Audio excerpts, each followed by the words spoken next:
तो ये कहानी है यूक की, जिसे उसकी पार्टी के मेंबर्स नाकारा समझते थे, इसीलिए उन्होंने उसे पार्टी से निकाल दिया। लेकिन फिर पता चला कि यूक तो एक ओवर पावर्ड कैरेक्टर है। कहानी की शुरुआत में हम हीरोज की एक पार्टी को देखते हैं, जिन्होंने अपनी जी जान एक करके डीमन लॉर्ड को सील कर दिया था। यानी पूरी दुनिया में डीमन लॉर्ड जो तबाही मचा रहा था वो थम गई है। लेकिन ये बस कुछ वक्त के लिए है, क्योंकि जब तक डीमन लॉर्ड को हराया नहीं जाता वो बार बार वापस लौटेगा इस दुनिया को तबाह करने के लिए।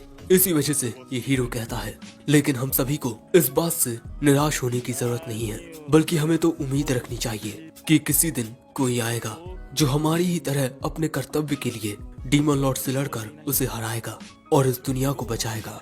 एक दिन एक नया हीरो आएगा, जिसके बाद हम हमारे मेन कैरेक्टर यूक वेल्टियो को देखते हैं, जो अपने साथियों के साथ मिलकर मॉन्स्टर्स से लड़ रहा था और इसके पास मैजिकल पावर्स होती हैं।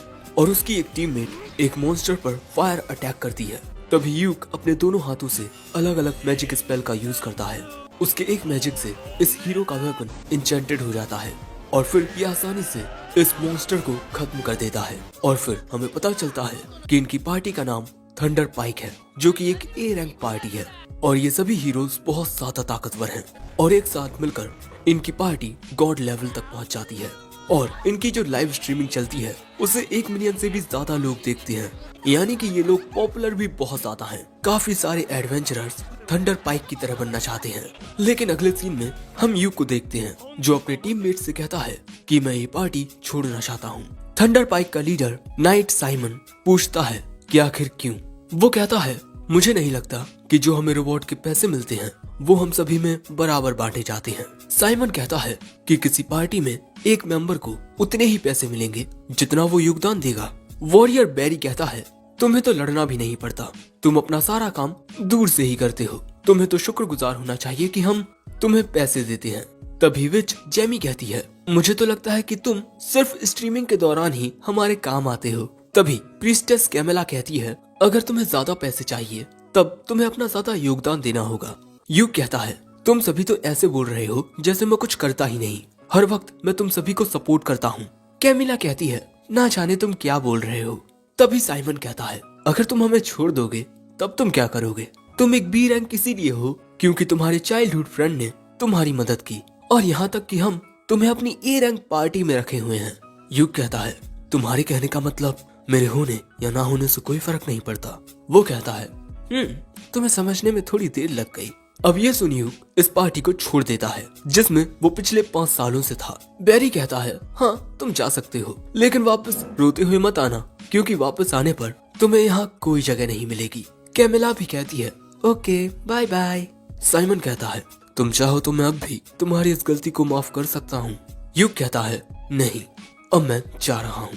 जिसके बाद हमें द एडवेंचर सिटी फिनिश दिखाई जाती है और इस शहर में सच में बहुत ज्यादा चहल पहल रहती है। और यहाँ यूक एक रिसेप्शनिस्ट के पास नए काम के लिए साइन अप करने आता है, ये बताते हुए कि कल उसने थंडर पाइक पार्टी को छोड़ दिया है। जिसके बाद वो रिसेप्शनिस्ट यूक को एक फॉर्म देती है, जिसके बाद यूक उसे फिल करने लगता है।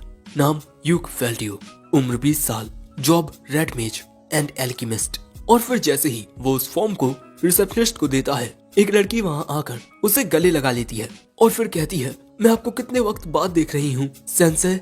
दोस्तों, ये लड़की स्वॉर्ड मेज मरीना है और यूक ने इसे एडवेंचरर प्रीलिमिनरी ट्रेनिंग में काफी सारी चीजें सिखाई हैं।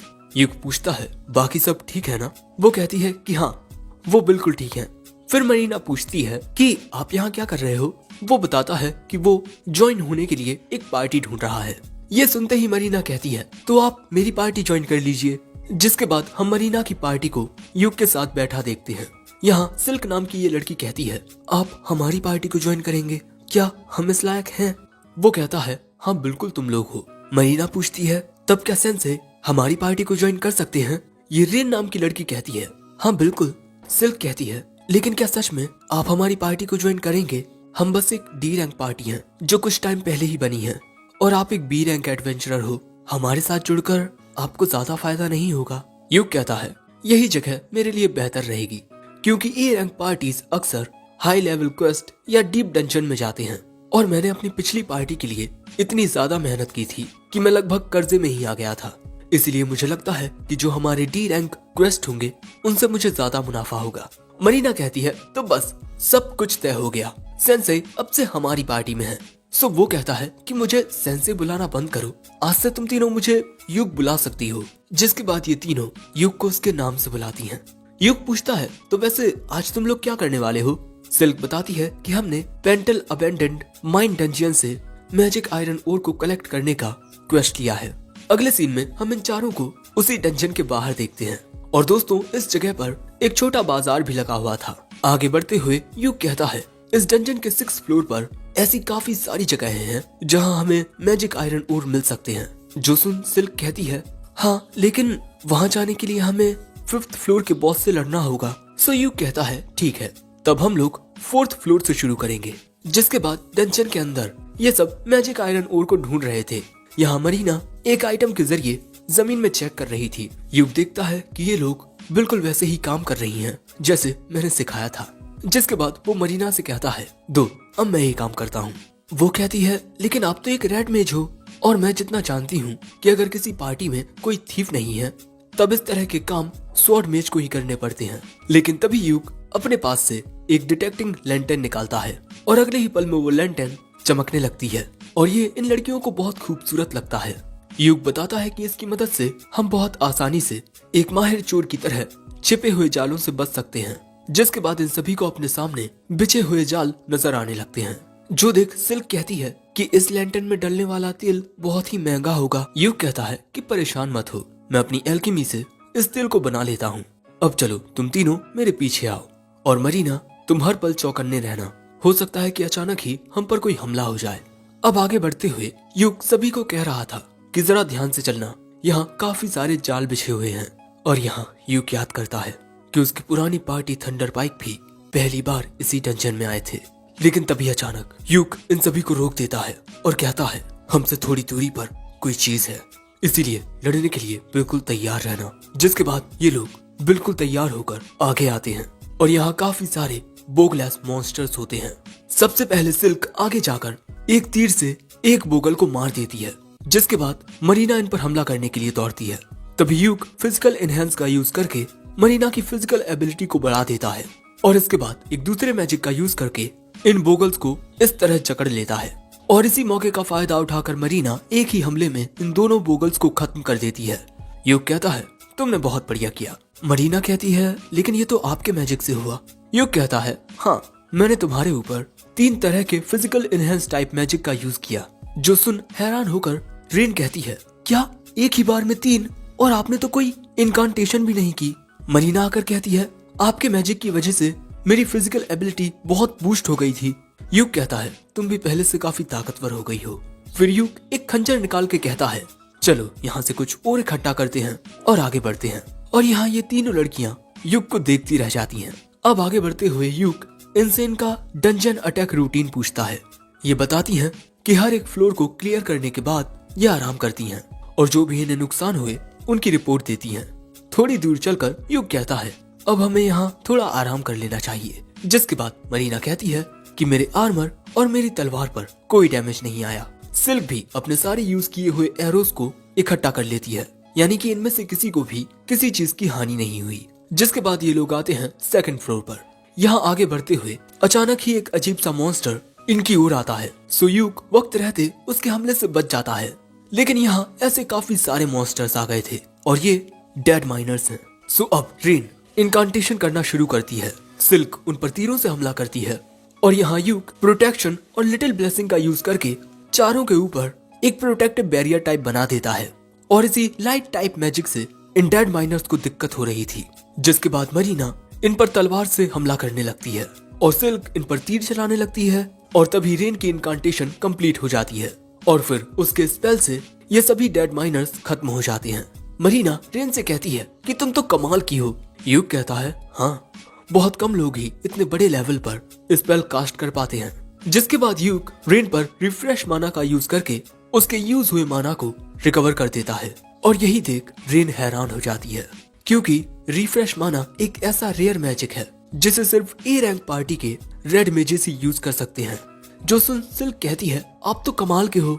युग कहता है ऐसा कुछ भी नहीं है, रेड मेज एक बहुत ही मामूली जॉब है, इसीलिए मैं बस नई नई चीजें सीखता रहता हूँ। जिसके बाद वो रेन का सिर सहला कर कहता है, तुम बहुत तेजी से इम्प्रूव कर रही हो। जिसके बाद आगे बढ़ते हुए यूक जमीन पर एक अजीब पानी गिरा रहा था। ये होली वाटर है और इसे जमीन पर डालकर इन्हें उन अनडेड माइनर्स के फुटप्रिंट्स दिखाई दे जाएंगे। सिल्क कहती है कि ये भी बहुत महंगा होगा। यूक कहता है, हाँ ये काफी महंगा है, लेकिन मैं अपनी एल्केमी से इसे खुद बना लेता हूँ। मरीना सुनकर हैरान हो जाती है कि क्या आप खुद होली वाटर बना सकते हो? लेकिन आप तो कोई प्रीस्ट भी नहीं हो। यूक कहता है कि उन अनडेड माइनर्स को हराने के बाद उनकी जो राख बचती है मैं उसी को प्योरीफाई करके ये होली वाटर बना लेता हूँ। और हाँ, ये एल्केमी नहीं है, ये एक सीक्रेट रेसिपी है। जो सुन सिल्क कहती है, सच में हाई रैंक एडवेंचरर्स के पास कितना ज्यादा एक्सपीरियंस होता है। यूक कहता है, तुम लोग मुझसे जो चाहो वो सीख सकते हो। ये लड़कियां कहती हैं, हम हमेशा आपसे सीखने के लिए तैयार रहेंगे सेंसे। जिसके बाद यहाँ एक कमरे में आकर यूक कहता है, इस जगह से हम यहाँ पर मैजिक आयरन ओर्स को ढूंढना शुरू करेंगे, लेकिन पहले हम थोड़ा आराम करेंगे। जिसके बाद वो अपना बैग निकालता है और फिर अपने बैग में से एक बॉक्स निकालता है, वो भी काफी बड़ा, क्योंकि यूक के पास एक मैजिक बैग है और मैजिक बैग काफी महंगा आता है। अब यूक उसी डिब्बे में से खाने पीने का सामान निकालकर वही खाना बनाने लगता है। जो देख ये लड़कियां यूक से और भी ज्यादा इम्प्रेस हुई जा रही थी। तभी यूक एक पॉट निकालता है और उस पॉट को चम्मच से ठकोने पर अचानक ही उसमें सूप क्रिएट हो जाता है, जिसमें से काफी अच्छी खुशबू आ रही थी। और ये लड़कियां तो बस ये देखती ही रह जाती हैं। रेन पूछती है कि ये क्या है? दोस्तों, रेन को आर्टिफैक्ट से बहुत प्यार है। यूक बताता है कि उसे ये pot Orius royal castle dunes dungeon में मिला था। इसे सूप स्टॉक कहते हैं, लेकिन ये टूटा फूटा था और इसे ठीक करवाने में यूक के काफी पैसे खर्च हुए थे। रेन कहती है, ये कितना अमेजिंग आर्टिफैक्ट है। और तभी भूख के मारे मरीना के पेट से आवाज आने लगती है। जिसके बाद खाना बनकर तैयार हो जाता है और यूक कहता है कि खाना खाना शुरू करो। ये लड़कियां इतने अच्छे खाने को बस ताके जा रही थीं और फिर ये खाना खाती हैं। इन तीनों को ये खाना बहुत ही अच्छा लगता है। लेकिन तभी इस खाने को खाकर सिल्क कहती है, सेंसेई देखकर लगता है कि इस खाने में माना मिला हुआ है। यूक बताता है कि अगर ध्यान से समझा जाए तो कुकिंग भी एक प्रकार की एल्केमी है, और क्योंकि अभी हमें बहुत सारा काम करना है इसीलिए मैंने इस खाने में थोड़ी ज्यादा मेहनत की है, जिससे तुम तीनों को ताकत मिले।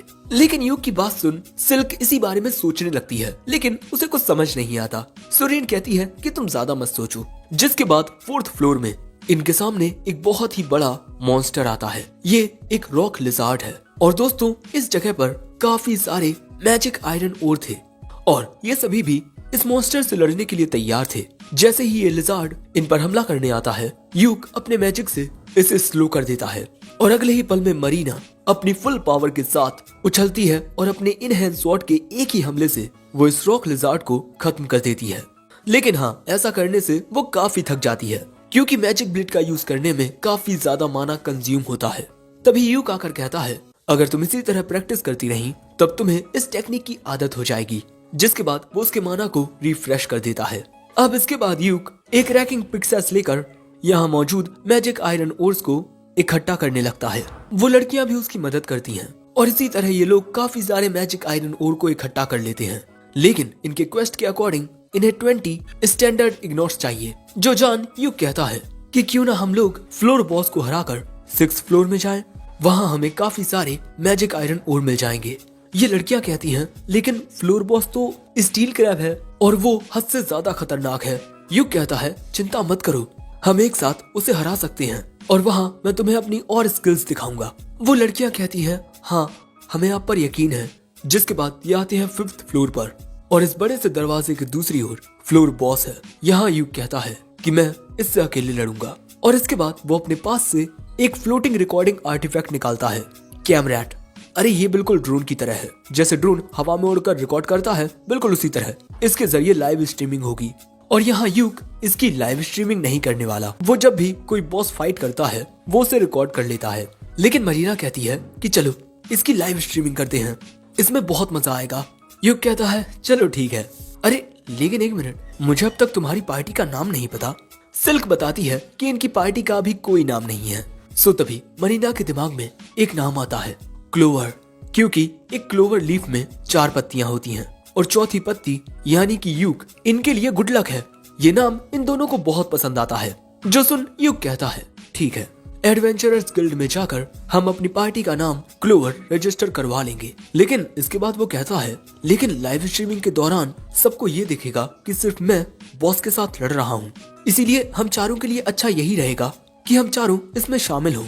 लेकिन वो तीनों लड़कियां कहती हैं कि नहीं, आप ही कीजिए ये। जिसके बाद यूक एक ही बार में 3 स्पेल्स को कास्ट करता है और तभी लाइव स्ट्रीमिंग भी ऑन हो जाती है। जिसके बाद यूक फ्लोर बॉस का दरवाजा खोलता है, लेकिन जैसे ही वो अंदर आते हैं उनके सामने फ्लोर बॉस स्टील क्रैब आ जाता है। यूक उसकी ओर अकेला जा रहा होता है, तभी ये क्रैब उस पर हमला करता है।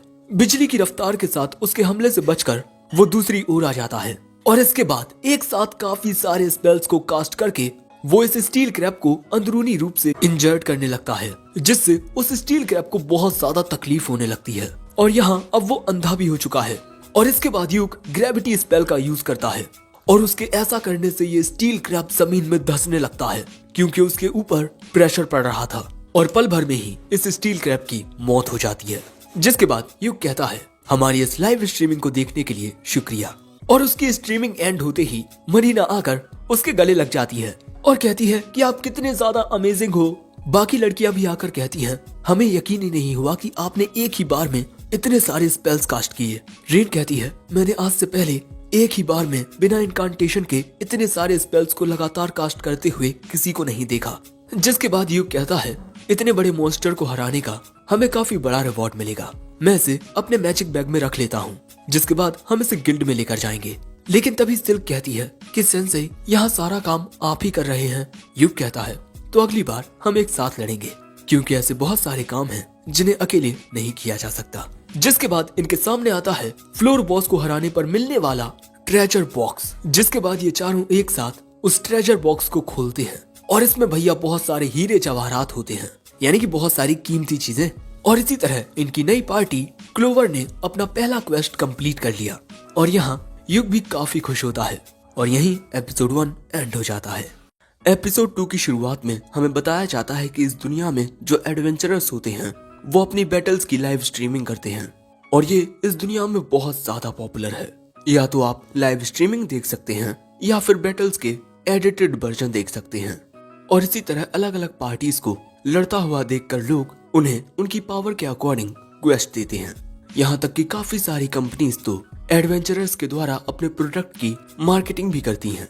और यहाँ हम देखते हैं कि कुछ एडवेंचरर्स यूक की लाइव स्ट्रीमिंग को ही देख रहे हैं कि यूक ने किस तरह एक स्टील क्रैब को हरा दिया और ये और भी लोगों को यूक की वो लाइव स्ट्रीमिंग दिखाते हैं। अगले सीन में हम एक घोड़ा गाड़ी को देखते हैं जिसमें हमारे हीरोज बैठे हुए थे।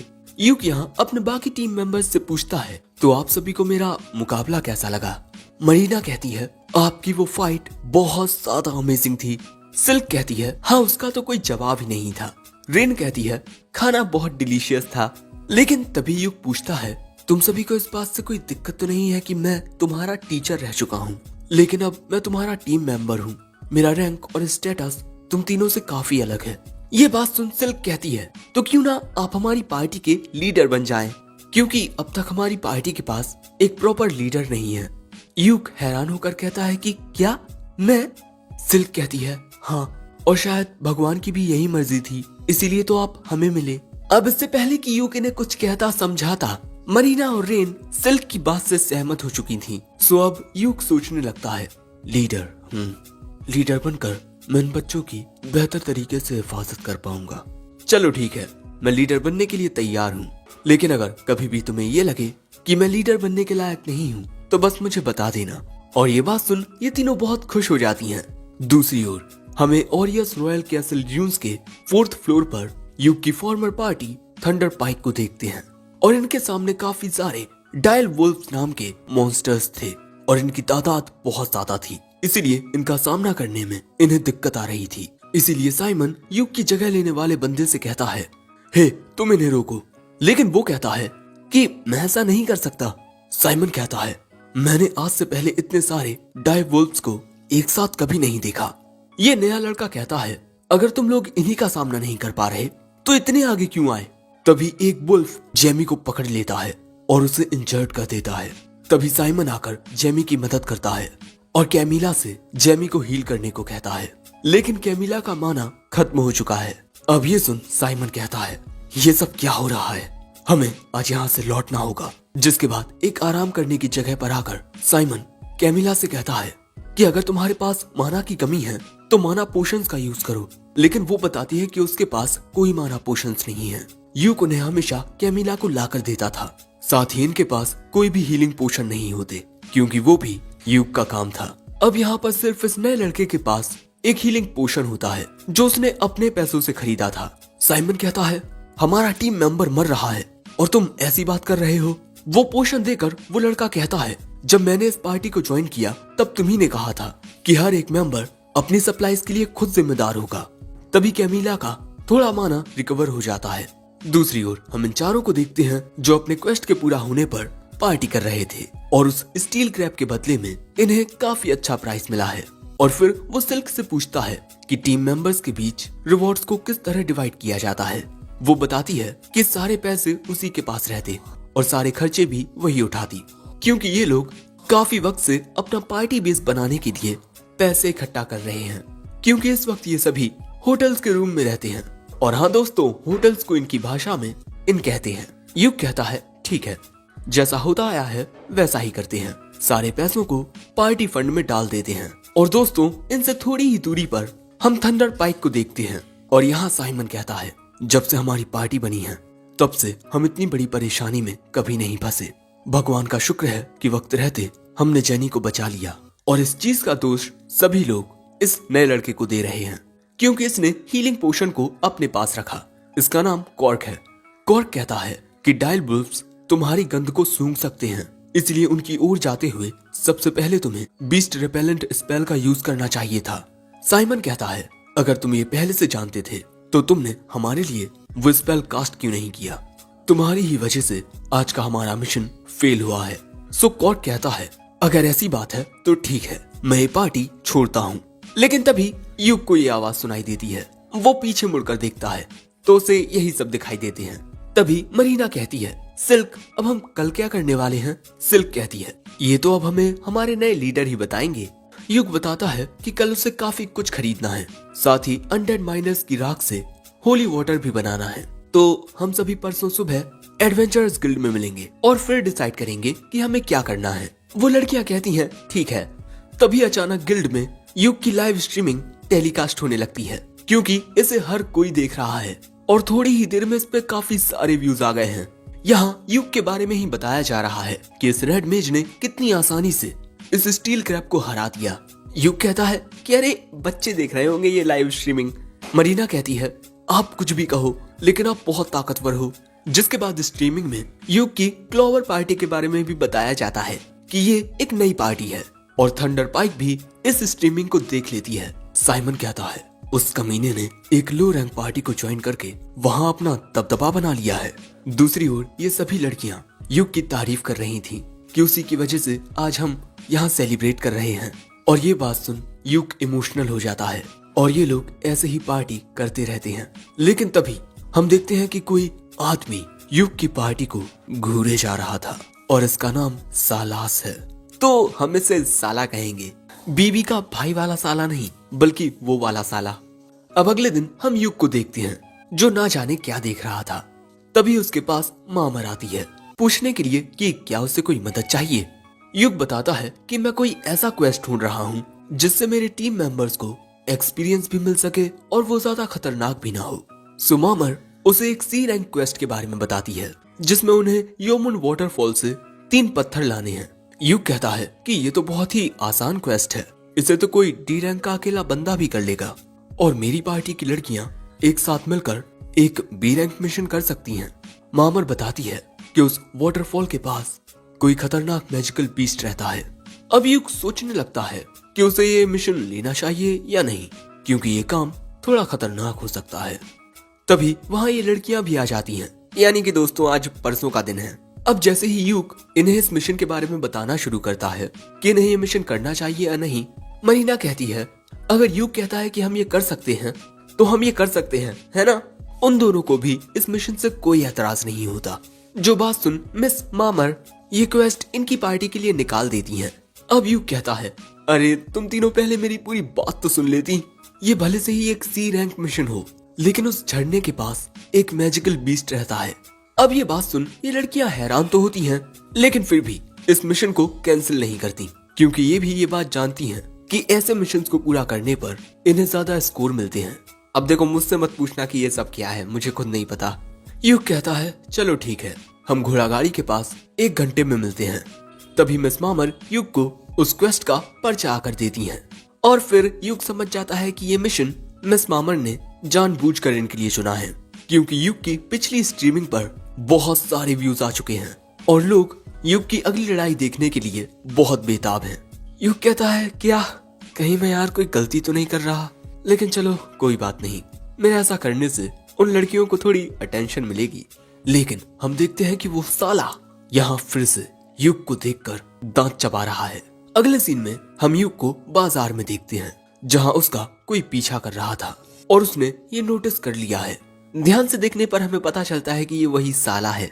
तभी युग भागकर उससे काफी दूर आ जाता है, लेकिन तभी वो भी युग के पास पहुंच जाता है। सो अब युग पूछता है कि तुम्हें मुझसे काम क्या है।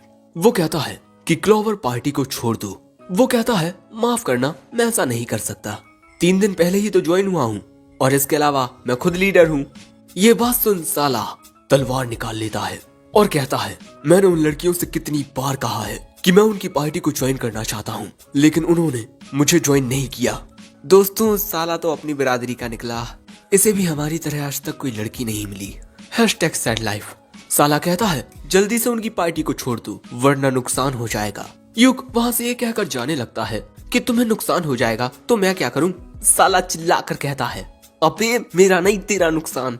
लेकिन तभी युग उसके नीचे एक स्पेल कास्ट कर देता है और जैसे ही वो युग पर हमला करने के लिए तलवार बढ़ाता है, उसका पैर फिसलता है और वो यहीं गिरकर बेहोश हो जाता है। युग कहता है देखा, नुकसान तुम्हारा था, मेरा नहीं। अगले सीन में हम इन सभी को एक घोड़ा गाड़ी में देखते हैं और युग के साथ जो कुछ हुआ वो जानकर सिल्क बताती है कि उस आदमी का नाम बेसियो सालास है और उसने हमारी पार्टी को ज्वाइन करने के लिए हमसे अनगिनत बार पूछा है, लेकिन हम मना कर देते। मरीना भी कहती है कि उसमें कोई ताकत नहीं है। तभी रेन युग से पूछती है आप ठीक तो हो ना। वो कहता है कि हाँ मैं बिल्कुल ठीक हूँ और गिल्ड वापस जाने पर मैं उस मोटे की गिल्ड में शिकायत करूंगा और अगर उसने कभी भी तुम तीनों में से किसी को परेशान किया तब मैं उसकी कुटाई कर दूंगा। मरीना कहती है वाह आप कितने अच्छे हो। वो कहता है ठीक है, ज्यादा तारीफ मत करो, ये लो कैंडी खाओ। जिसके बाद ये लड़कियां कैंडी खा लेती हैं। जिसके बाद युग कहता है हमारा मिशन ह्यूमन वाटरफॉल से 3 पत्थर लाना है, जिसमें हमें कोई दिक्कत नहीं होगी। असल दिक्कत आएगी उस मैजिकल बीस्ट का सामना करने में। हो सकता है कि वो कोई भालू, भेड़िया, हिरण या सुअर हो। तभी हमें पता चलता है कि ये लड़कियां 2 महीने पहले उस वाटरफॉल के पास जा चुकी हैं, लेकिन वहाँ कोई मॉन्स्टर नहीं था, वहाँ पर तो कोई नॉर्मल सा जानवर भी नहीं था। युग कहता है लेकिन वहाँ मौजूद जंगल में शुरुआत से ही बहुत सारे जानवर रहे हैं, इसका मतलब तुम लोगों की किस्मत अच्छी थी जो तुम्हारा उस मैजिकल बीस्ट से सामना नहीं हुआ।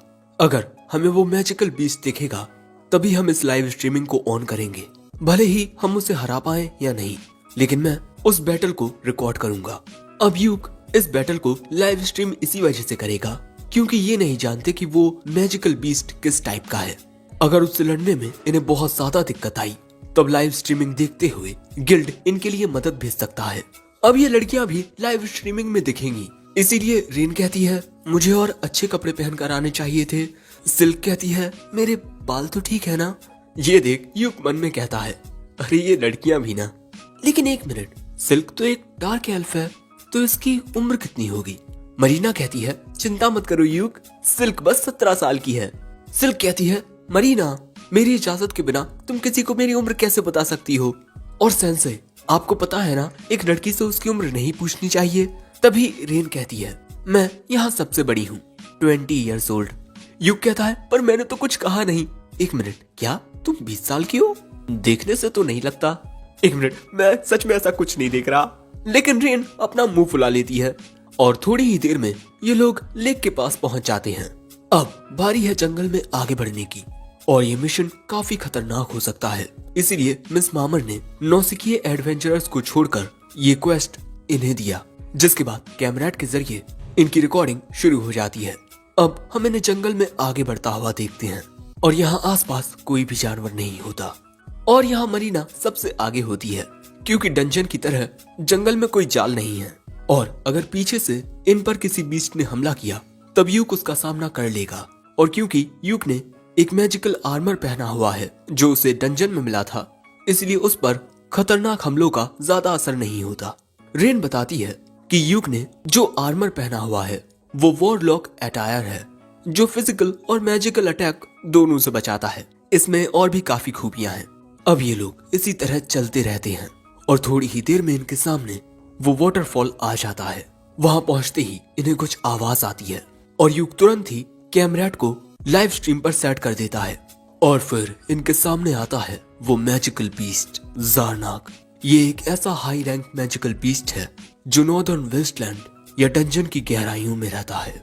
इसे बीस्ट किंग भी कहा जाता है और यूक जानता है कि इनकी पार्टी इतने खतरनाक मॉन्स्टर को नहीं हरा सकती, इसलिए वो कहता है मैं इसे रोकने की कोशिश करता हूँ, तुम सभी भाग जाओ और सिल्क मेरी जगह पर लीडर की जिम्मेदारी तुम निभाओगी।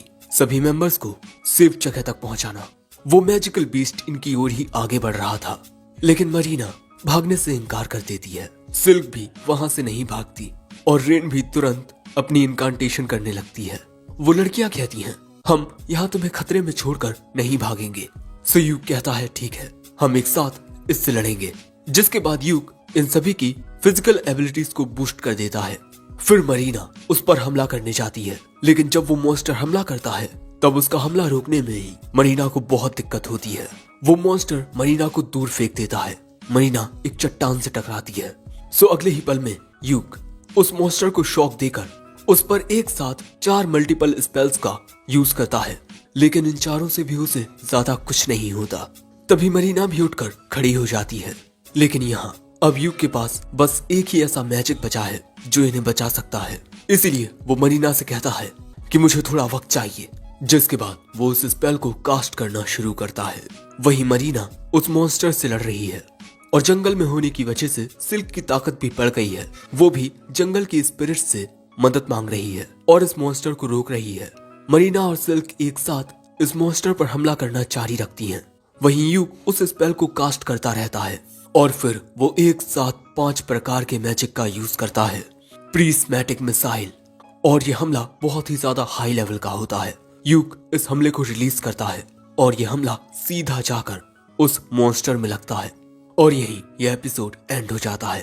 एपिसोड 3 की शुरुआत में हम देखते हैं कि यूक अपने ग्रेड 5 मैजिक प्रिस्मैटिक मिसाइल का यूज करता है और ये हमला सीधा उस मैजिक बीस्ट ज़ारनाक में जाकर लगता है। लेकिन शुरुआत में देखने पर ऐसा लगता है कि जैसे यूक के उस हमले से ज़ारनाक को कुछ नहीं होता और अब तो यहाँ यूक भी बहुत ज्यादा थक चुका है और तभी ये ज़ारनाक इन पर हमला करने के लिए चाहता है लेकिन अगले ही पल में उसके मुंह से बहुत सारा खून बहने लगता है और तभी रेन भी ग्रेड 5 मैजिक थंडरबोल्ट का यूज करती है जिसमें आसमान से बहुत खतरनाक बिजली ज़ारनाक पर आकर गिरती है और इससे एक बहुत ही बड़ा धमाका होता है।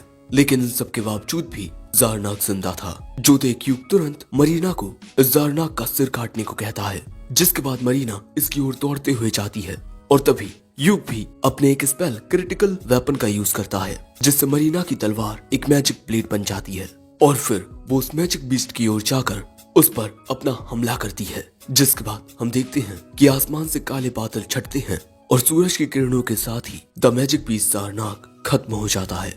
उसका सिर उसके धड़ से अलग हो चुका था। आखिरकार दोस्तों इन सभी ने एक साथ मिलकर मैजिक बीस्ट ज़ारनाक को हरा दिया। जिसके बाद यूक लाइव स्ट्रीम देख रहे सभी लोगों से कहता है इस लाइव स्ट्रीमिंग को देखने के लिए शुक्रिया।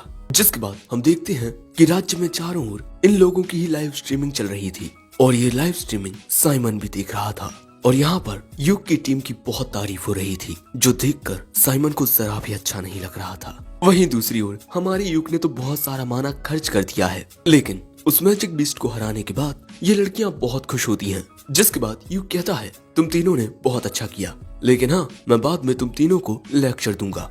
पर तभी रेन कहती है कि लेक्चर तो मैं आपको दूंगी, आप हमें इस जगह से भगाकर अपने आप को सेक्रीफाइस करने वाले थे है ना। जिसके बाद मरीना और सिल्क भी कहती हैं कि वो दोनों भी कुछ शिकायतें करना चाहती हैं। जो बात सुन यूक कहता है ठीक है लेकिन मैं तुम्हें बता दूं कि इस बार हम इस मैजिक बीस्ट से सिर्फ और सिर्फ लक के जरिए जीत पाए हैं। लेकिन अगले ही पल में वो तीनों यूक को घूरने लगती हैं सो युग कहता है ठीक है, हम इस लाइव स्ट्रीम को अच्छे से रिव्यू करेंगे, ओके।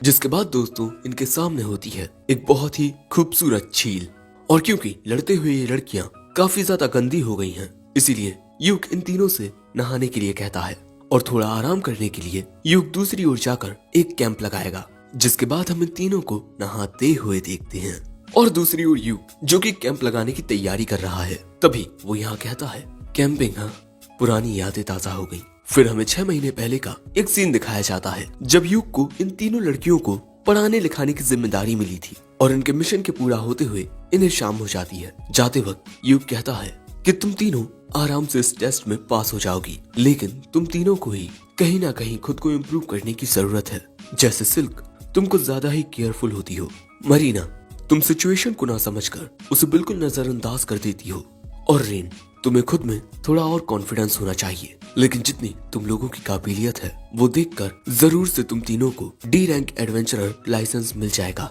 जो बात सुन ये तीनों खुश हो जाती हैं, जिसके बाद ये सभी एक साथ मिलकर कैंप लगाते हैं। और यहाँ मरीना कहती है कि वो डिनर बनाएगी। इन लोगों ने कुछ देर पहले एक रैबिट का शिकार किया था, उसी से मरीना रैबिट सूप बनाएगी। जिसके बाद रेन अपने मैजिक का यूज करके पानी को क्रिएट करती है, और इसके बाद वो लकड़ियों में आग भी लगा देती है। और इन तीनों को एक साथ इतने अच्छे से काम करता हुआ देख युग मन में कहता है ये तीनों एक बहुत ही बेहतरीन पार्टी बनेगी, और हो सकता है कि 2-3 सालों में ये थंडर पाइक से भी आगे निकल जाएं। मैं दुआ करूंगा कि तुम तीनों की ये एडवेंचरिंग जर्नी खुशियों से भरी रहे। और अब प्रेजेंट में युग कहता है मैंने कभी नहीं सोचा था कि मैं भी उनकी पार्टी का एक हिस्सा बन जाऊंगा। जिंदगी में चीजों का अंदाजा लगाना बहुत मुश्किल होता है। अब इसके कुछ दिन बाद हम इन चारों को गिल्ड में देखते हैं, क्योंकि इन्हें गिल्ड मास्टर ने अर्जेंट बुलाया है, और शायद इसकी वजह मैजिक पीस सारनाग है, क्योंकि उसे हराने के लिए एक बी रैंक पार्टी लगती, लेकिन गिल्ड ने उस क्वेस्ट को एक डी रैंक पार्टी को दे दिया। हो सकता है कि सारनाग को हराने के लिए वो हमें शुक्रिया कहें, लेकिन साथ ही ये भी हो सकता है कि हमें कई बातें सुनने को मिल जाएं। और तभी वहाँ आते हैं फिनिश एडवेंचर्स गिल्ड के गिल्ड मास्टर फैनवुड, उनके साथ मामर भी थी। और फिर वो इन चारों के पास आते हैं, और फिर जरा गुस्से में युग से कहते हैं मुझे सारी जानकारी डिटेल में दो। युग कहता है मैं सब कुछ पहले ही डिटेल में रिकॉर्ड कर चुका हूँ। बेनवुड कहते हैं मैं उस लाइव स्ट्रीमिंग की बात नहीं कर रहा, मैं जानना चाहता हूँ कि इस मैटर पर तुम्हारे विचार क्या हैं। सो अब युग कहता है मिस्टर वेनवुड हम पर इस तरह तीखी नजरों से दबाव डालना बंद कीजिए, इससे ये तीनों डर रही हैं, और अगर आपको बात सिर्फ मुझसे ही करनी थी तो आपको सिर्फ मुझे बुलाना चाहिए था ना। तभी सिल्क युग से कहती है आप इस तरह गिल्ड मास्टर से बात मत कीजिए, लेकिन तभी गिल्ड मास्टर अच्छे से कहते हैं मैं देखकर खुश हूँ कि अब तुम पहले के जितने विनम्र नहीं रहे। युग कहता है वैसे आप ऐसा चेहरा क्यों बनाते हैं जिसे देखकर लोग डर जाएं। फिर इसके बाद ये सभी बैठ जाते हैं, और अब गिल्ड मास्टर पूछते हैं तो अब बोलो युग तुम्हें इस बारे में क्या लगता है। युग कहता है ये शायद से ओवरफ्लो है, और इसे तुरंत इन्वेस्टिगेट किया जाना चाहिए। ये बात सुनते ही हम देखते हैं कि मामर गिल्ड मास्टर के कहने पर एक इमरजेंसी इन्वेस्टिगेशन क्वेस्ट गिल्ड में रख देती है। तभी मरीना पूछती है कि ओवरफ्लो क्या है। युग बताता है कि जब खतरनाक मॉन्स्टर्स डंजन की गहराइयों से बाहर निकलने लगते हैं तब इसे ओवरफ्लो कहते हैं। ओ तो ये है ओवरफ्लो, अब तक तो हम सिर्फ एक ही ओवरफ्लो को जानते थे। Back to the story. तभी गिल्ड मास्टर बताते हैं कि डंजन में जो माना होता है वो मॉन्स्टर्स को डंजन में ही कैद रखता है, पर कभी कभार उस माना में कुछ दरारें पड़ जाती हैं और मॉन्स्टर्स डंजन से बाहर निकलने लगते हैं। और अगर ये बात सच हुई कि ओवरफ्लो हुआ है तो मॉन्स्टर्स चारों ओर हड़कंप मचाने लगेंगे, जिसे स्टैम्पीड कहते हैं। जिसके बाद गिल्ड मास्टर कहते हैं हम ये इन्वेस्टिगेशन संभाल लेंगे, लेकिन यहाँ मैं आप सभी से माफी मांगना चाहता हूँ कि आप सबको एक बहुत ही बड़े खतरे का सामना करना पड़ा। जिस पर ये तीनों लड़कियां कहती हैं आप माफी मत मांगिए, युग के हमारे साथ होने की वजह से हमें वहाँ कोई भी दिक्कत नहीं हुई। पर तभी गिल्ड मास्टर कहते हैं मैंने खुद वो लाइव स्ट्रीमिंग देखी, युग के अलावा तुम तीनों भी बहुत काबिलियत रखती हो, और यही काबिलियत देखकर मैं तुम सभी को सी रैंक में प्रमोट करना चाहता हूँ। जो बात सुन ये लड़कियां बहुत खुश हो जाती हैं, लेकिन युग को हम थोड़ा परेशान देखते हैं। सो गिल्ड मास्टर कहते हैं कि इसका फैसला सभी गिल्ड ब्रांचेस ने एक साथ लिया है, और आखिर इनकी पार्टी में एक ए रैंक एडवेंचरर युग जो है। युग कहता है माफ करना पर मैं बी रैंक हूँ। गिल्ड मास्टर कहते हैं मैंने अपनी आंखों से तुम्हें प्रीस्मेस्टिक मिसाइल इस स्पेल का यूज करते हुए देखा। ये एक नए टाइप का मैजिक है जिसका इस्तेमाल अभी तो कोई और नहीं कर सकता, और इसीलिए कॉन्ग्रेचुलेशंस युग, आज से तुम एक ए रैंक एडवेंचरर हो। जो सुन युग को ज्यादा कुछ समझ नहीं आता, पर ये तीनों उसके लिए बहुत ज्यादा खुश होती हैं। जिसके बाद ये चारों रेस्टोरेंट में आकर अपनी इसी जीत का जश्न मनाने लगते हैं, क्योंकि अब ये तीनों लड़कियां सी रैंक में आ चुकी हैं और यूक ए रैंक पर, और इनके मिशन से इन्हें काफी बड़ा रिवॉर्ड भी मिला है, जो कि इन चारों को इनका खुद का बेस खरीदने में बहुत मदद आएगा। ये तीनों लड़कियां देखकर हैरान हो जाती हैं कि ये थैली तो सोने के सिक्कों से चमक रही है। यूक बताता है कि ये एक बी रैंक क्वेस्ट था, जिस वजह से इनका रिवॉर्ड भी बढ़ा है। साथ ही यूक ने उस मैजिक बीस्ट सारनाग की जो बॉडी थी वो भी काफी अच्छे दाम पर बेच दी है। लेकिन तभी सिल्क देखती है कि इस पोटली में सिक्कों के अलावा कुछ और भी होता है, जिस पर यूक का नाम लिखा था। यूक देखता है कि ये गिल्ड मास्टर की ओर से एक अपॉलजी लेटर है और इसमें होता है एक रैंडॉल प्लेटिनम कॉइन। और सिल्क के ये सारे पैसे गिनने पर सिल्क बताती है कि अब इनके पास इतने पैसे हो गए हैं कि ये अपना बेस खरीद सके। पर साथ ही सिल्क ये भी कहती है कि ये सब सेंसे की वजह से हो पाया है, हम अपनी दम पर तो ये कभी नहीं कर पाते।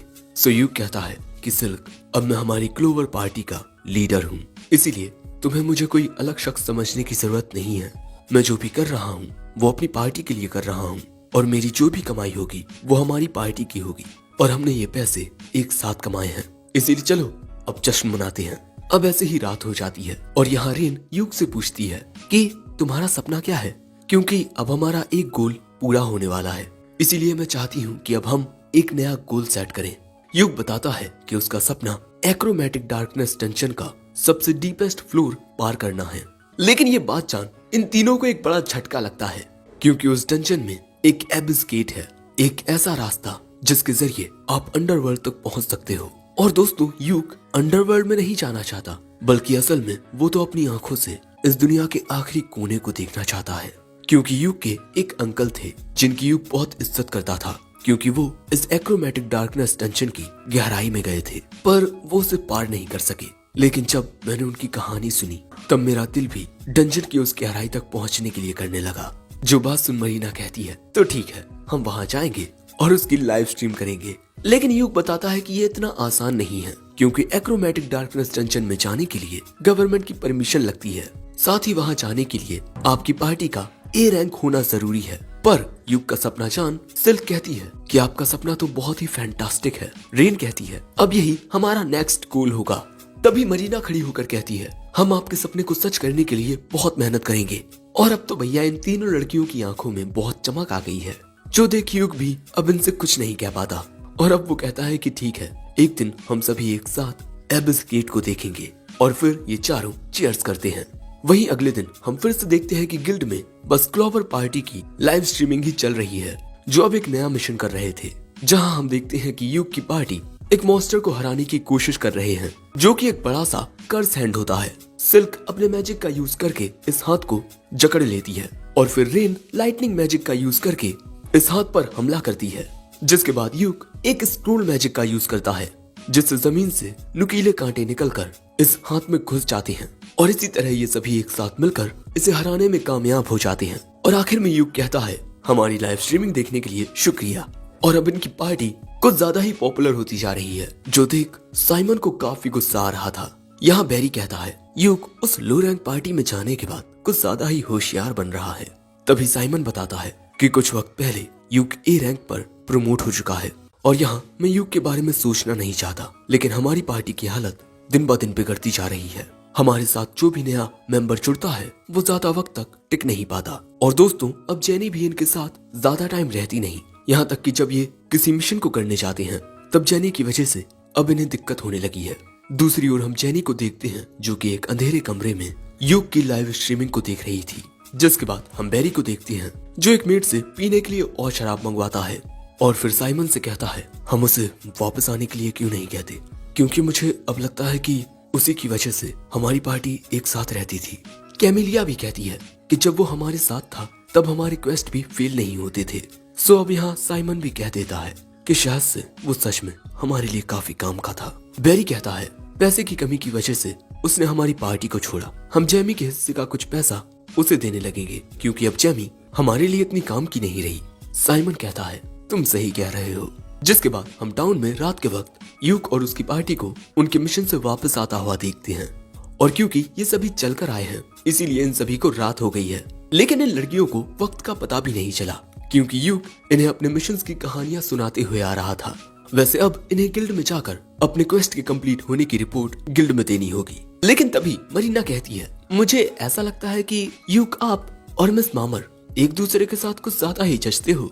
यूक कहता है, मैं उसे बहुत वक्त से जानता हूँ, वो गिल्ड में सारे एम्प्लॉयज में सबसे ज्यादा सिंसियर है। और इसके अलावा तुम सभी मामर के बारे में अगर कुछ जानना चाहते हो तब तुम्हें अपने पेरेंट्स की जनरेशन के एडवेंचरर्स से उसके बारे में पूछना चाहिए, पर तुमने मेरे और मामर के बारे में ऐसा क्यों कहा? रेन कहती है, क्योंकि मरीना जेलस है। मरीना कहती है, नहीं नहीं ऐसा कुछ नहीं है। लेकिन जैसे ही ये लोग गिल्ड के पास पहुंचते हैं, वहाँ यूक का इंतजार कर रहा था साइमन। उसे देख यूक इन तीनों को गिल्ड में पहले अंदर जाने को कहता है। अब इन तीनों के यहाँ से जाने के बाद यूक पूछता है, तुम यहाँ क्या कर रहे हो साइमन? साइमन कहता है, मैं तुमसे कुछ बात करने आया हूँ, चलो पीते हुए बात करते हैं। लेकिन यूक वहाँ से ये कहकर जाने लगता है कि माफ करना, मैं काफी थका हुआ हूँ। पर तभी साइमन उसे रोक कर कहता है, कैसा रहेगा अगर तुम थंडर पाइक में वापस आ जाओ? और दोस्तों, इनकी ये बातें ये तीनों लड़कियां दरवाजे पर कान लगाकर सुन रही हैं। साइमन यहाँ कहता है, यूक मैं तुम्हें बचपन से जानता हूँ, तुम्हारा सपना क्या है वो भी जानता हूँ। तुम हम सभी के साथ इस दुनिया के आखिरी कोने में जाना चाहते थे ना, और अब तुम भी एक ए रैंक एडवेंचरर बन चुके हो। अगर तुम वापस थंडर पाइक में आना चाहते हो तो मैं इसके लिए राजी हूँ। लेकिन यूक कहता है, माफ करना, आई एम नॉट इंटरेस्टेड, क्योंकि अब मैं क्लोवर का लीडर बन चुका हूँ। और इसके अलावा तुम क्यों चाहते हो कि मैं तुम्हारी पार्टी में वापस आ जाऊं? तुमने तो कह दिया था ना कि मेरे बगैर भी तुम्हें कोई दिक्कत नहीं होगी। साइमन कहता है, नहीं, तुम्हारे बिना हमें बहुत दिक्कत हो रही है, इसीलिए मैं चाहता हूँ कि तुम थंडर पाइक में वापस आ जाओ और अपनी जिम्मेदारियां फिर से उठाओ। पर यूक कहता है, इतने लंबे वक्त तक मेरी बेइज्जती करने के बाद तुम्हें ऐसा क्यों लगता है कि मैं तुम्हारी बात मानूंगा? भले से ही हम बचपन से दोस्त हैं, लेकिन मैं अब थंडर पाइक में वापस नहीं आने वाला। साइमन कहता है, वो लो रैंक की लड़कियां बस आगे बढ़ने के लिए तुम्हारा इस्तेमाल कर रही हैं। पर यहाँ से जाते हुए यूक कहता है, इस्तेमाल तो मेरा तुम लोग कर रहे थे। अब यूक के ऐसे बर्ताव से साइमन को बहुत गुस्सा आता है, लेकिन यहाँ साइमन पर साला की नजर पड़ जाती है। अब भैया यहाँ इन तीनों ने इनकी पूरी बातें सुन ली है। मरीना यूक से चिपक कर कहती है, क्या तुम हमें छोड़ दोगे? यूक कहता है, नहीं, मैं तुम लोगों को छोड़कर नहीं जाऊंगा। अब इसके बाद वो इन्हें सही से समझाता है, मैं क्लोवर पार्टी का लीडर हूँ, मैं इस पार्टी को छोड़कर नहीं जा सकता। जो बात सुन ये लड़कियां खुश हो जाती हैं, और इसके बाद ये अपने मिशन के कंप्लीट होने की रिपोर्ट को मिस मामर को देने के लिए यूक को इस तरह खींच कर ले जाने लगती हैं। और इसी के साथ ये एपिसोड यहीं एंड होता है। एपिसोड 5 की शुरुआत में यूक इन सभी को बताता है कि इन्हें अर्थियस की ओर से एक स्पेशल रिक्वेस्ट आई है। दोस्तों, अर्थियस क्वाल्टो में मौजूद सबसे बड़ी इक्विपमेंट वर्कशॉप है और वो बहुत ज्यादा पॉपुलर भी है। यही जानकर सिल्क पूछती है कि उन्होंने आखिर हमें क्यों चुना। जो सुन आइक उन्हें एक पेपर दिखाता है जिस पर लिखा था कि a new style for lady adventurers. यूक बताता है कि तुम तीनों उनके द्वारा बनाए गए लेटेस्ट आर्मर को पहनकर डंजन में जाओगी और मॉन्स्टर्स से फाइट करोगी, जिससे लाइव स्ट्रीमिंग के जरिए उनके इक्विपमेंट प्रमोट हो पाएंगे। यानी कि ये तीनों यहाँ मॉडल्स की तरह काम करेंगी। और क्योंकि इस बारे में इन्हें यूक बता रहा है, इसीलिए ये तीनों ऐसा करने के लिए तैयार भी हो जाती हैं। साथ ही अर्थियस के द्वारा दिए गए जिन आर्मर को पहनकर ये डंजन में जाएंगी वो आर्मर इन्हीं के हो जाएंगे, यानी कि इन्हें रिवॉर्ड के पैसे और आर्मर दोनों ही मिल जाएंगे। इसीलिए अब द क्लोवर का नेक्स्ट क्वेस्ट है अर्थियस के द्वारा दिए गए आर्मर को पहनकर डंजन में जाना। और जिस डंजन में ये लोग जाने वाले हैं वो थोड़ा दूर है, लेकिन क्वाल्टो में अर्थियस के ही पास है, द आयरन र्यून्स डंजन। जिसके बाद हमें उस डंजन का सीन दिखाया जाता है और यहाँ पर यूक आ चुका था। दोस्तों, यूक थंडर पाइक के साथ यहाँ उसके शुरुआती दिनों में आ चुका है। तभी वहाँ पर अपने नए कॉस्ट्यूम पहनकर ये तीनों लड़कियां भी आ जाती हैं। सबसे पहले हम सिल्क का आर्मर देखते हैं, फिर मरीना का और फिर रेन का। ये तीनों पूछती हैं, ये हम पर कैसे लग रहे हैं? यूक कहता है, तुम तीनों इनमें बहुत प्यारी लग रही हो। जो बात सुन ये तीनों खुश हो जाती हैं। दोस्तों, यहाँ सिल्क को उसका नया धनुष भी मिला है। साथ ही मरीना का आर्मर काफी मजबूत और काफी हल्का है। साथ ही रेन को उसके ये नए आर्टिफैक्ट्स बहुत ज्यादा पसंद आए हैं। तभी मरीना कहती है कि ये आर्मर देने के अलावा वो हमें पैसे भी देंगे। अर्थियस कितने अच्छे हैं। यूक कहता है, हाँ, लेकिन पहले हमें इस क्वेस्ट को पूरा करना होगा। और इस बार हम अपने क्वेस्ट की लाइव स्ट्रीमिंग नहीं करेंगे, बल्कि इसकी रिकॉर्डिंग अर्थियस को देंगे। अब ये सभी डंजन में जाने के लिए तैयार थे, लेकिन यहाँ यूक देखता है कि जो रेन है उसका मूड सही नहीं है। जिसके बाद ये सभी डंजन के फर्स्ट फ्लोर पर आते हैं। जिसके बाद हमें पता चलता है कि ये डंजन ज्यादा पुराना नहीं है और इसमें सिर्फ 4 फ्लोर्स हैं। लेकिन ये डंजन पूरा मेन डंजन नहीं है, बल्कि एक रास्ता इसे AU dread abandoned city dungeon से जोड़ता है और वो रास्ता बिल्कुल इसकी गहराई में है और इनके क्वेस्ट का ऑब्जेक्टिव यही है कि इन्हें अबैंडन्ड सिटी डंजन तक पहुंचना है और इस डंजन में नीचे जाने के लिए इन्हें सीढ़ियों से जाना होगा। तभी मरीना कहती है कि एक रस्सी के जरिए सीधा नीचे जाना बेहतर रहेगा, हम जल्दी नीचे पहुंच जाएंगे। ये बात सुन यूक जमीन पर से एक पत्थर उठाकर उसे नीचे की ओर फेंकता है और थोड़ा नीचे जाते ही वो पत्थर अपने आप ही चकनाचूर हो जाता है, जिसका मतलब दोस्तों इस डंजन में शायद कोई ऐसी फोर्स है जो इन्हें सीधे नीचे नहीं जाने देगी। इसीलिए यूक कहता है चाहे कुछ हो जाए नीचे गिरना मत। मरीना और सिल्क कहती है ठीक है, लेकिन किसी बात पर रेन का मूड अभी भी खराब था, जो देख यूक पूछता है कि क्या हो गया रेन, तुम किसी बात पर गुस्सा लगती हो। जो बात सुन सिल्क और मरीना कहती हैं आप एक लड़की के दिल को समझते नहीं हैं सेंसेई। तभी यूक नोटिस करता है कि रेन ने अपने आर्मर के साथ मैचिंग के लिए नए रंग की रिबन पहनी है और इसीलिए वो कहता है कि ये रिबन तुम पर बहुत सूट कर रही है, यू लुक वेरी क्यूट। जो बात सुन रेन शर्मा जाती है और शर्म के मारे यूक के सीने से लग जाती है। जो देख ये दोनों कहती हैं ओहो देखो तो शर्म के मारे चेहरा टमाटर की तरह लाल हो गया। जिसके बाद हम देखते हैं कि ये चारों सेकंड फ्लोर पर आ चुके हैं और तभी यहाँ यूक को सामने एक ट्रैप नजर आता है। जो देख यूक अपने पास से एक कोई बड़ी सी डंडी निकालता है और उससे इस ट्रैप को टच करता है। उसके ऐसा करते ही ये ट्रैप एक्टिवेट हो जाता है और हम देखते हैं कि चारों ओर से नुकीले भाले निकल आते हैं। इस ट्रैप में अगर कोई फंसता तब उसका बचना मुश्किल था। यूक कहता है चलो अब आगे बढ़ते हैं, लेकिन ये ट्रैप देखकर ही ये तीनों बहुत ज्यादा शॉक हो चुकी थी। जिसके बाद ये चारों इन भालों से बचते हुए इनसे निकलने लगते हैं और इसी तरह ये चारों बचते बचाते दूसरी ओर आ जाते हैं। यूक कहता है सीढ़ियों से नीचे जाने का रास्ता बस आगे ही है, इसीलिए हम खाना खाने के लिए थोड़ी देर यहीं रुकेंगे। तभी रेन पूछती है खाने में क्या है। यूक कहता है कुछ ऐसा जो तुम्हें काफी पसंद आएगा। जो सुन मरीना कहती है ओ तो सिर्फ रेन की पसंद का, मेरी पसंद का नहीं है।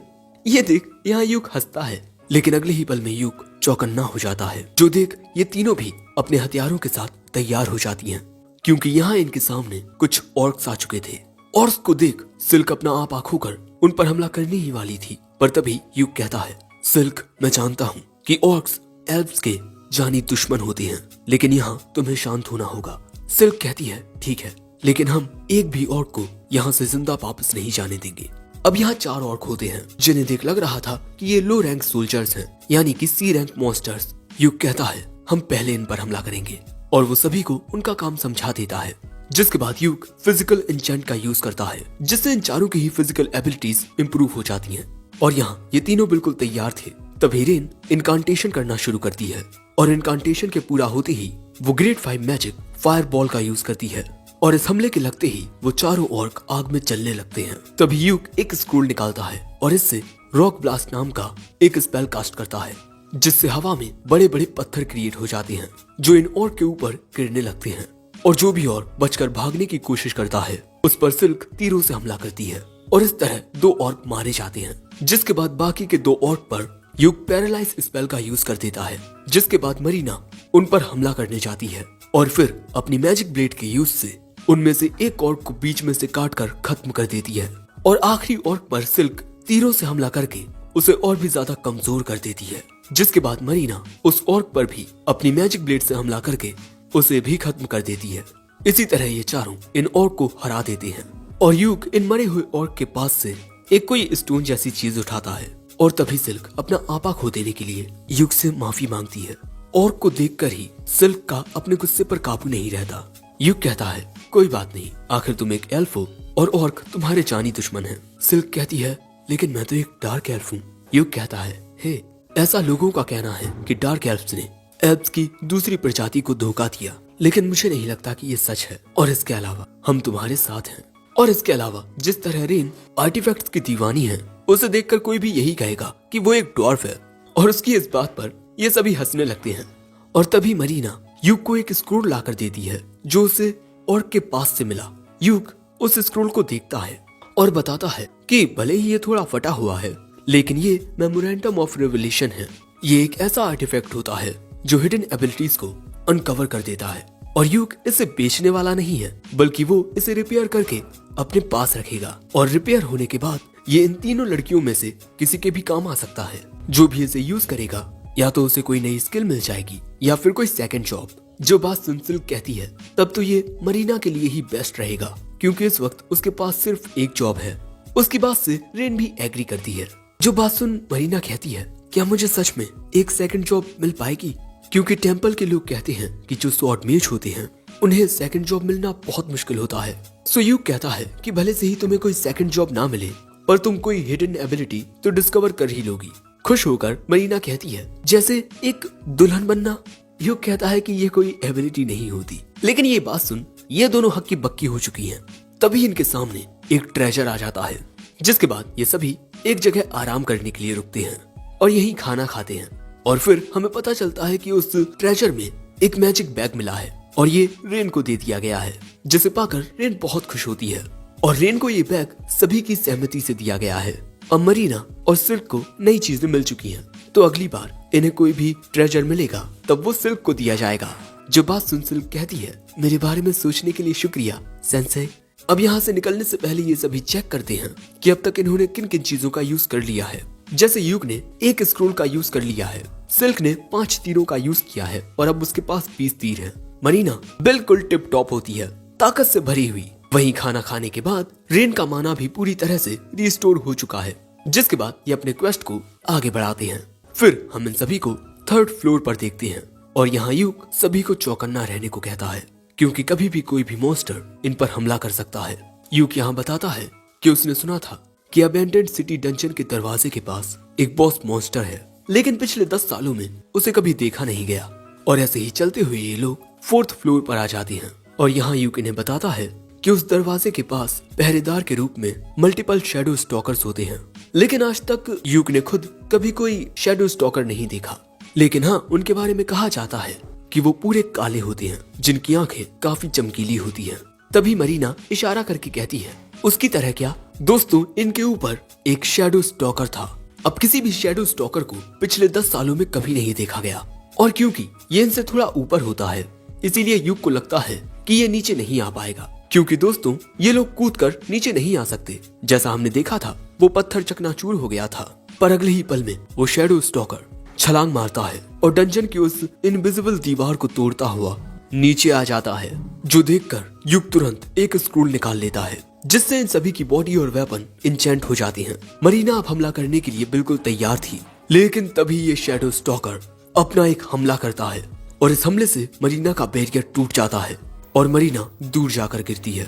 यूक देखकर हैरान हो जाता है कि इसके एक हमले ने उसके मल्टी इंचेंट बैरियर को तोड़ दिया, जिसके बाद रेन मरीना के पास आकर उसके जख्मों को हील करने लगती है।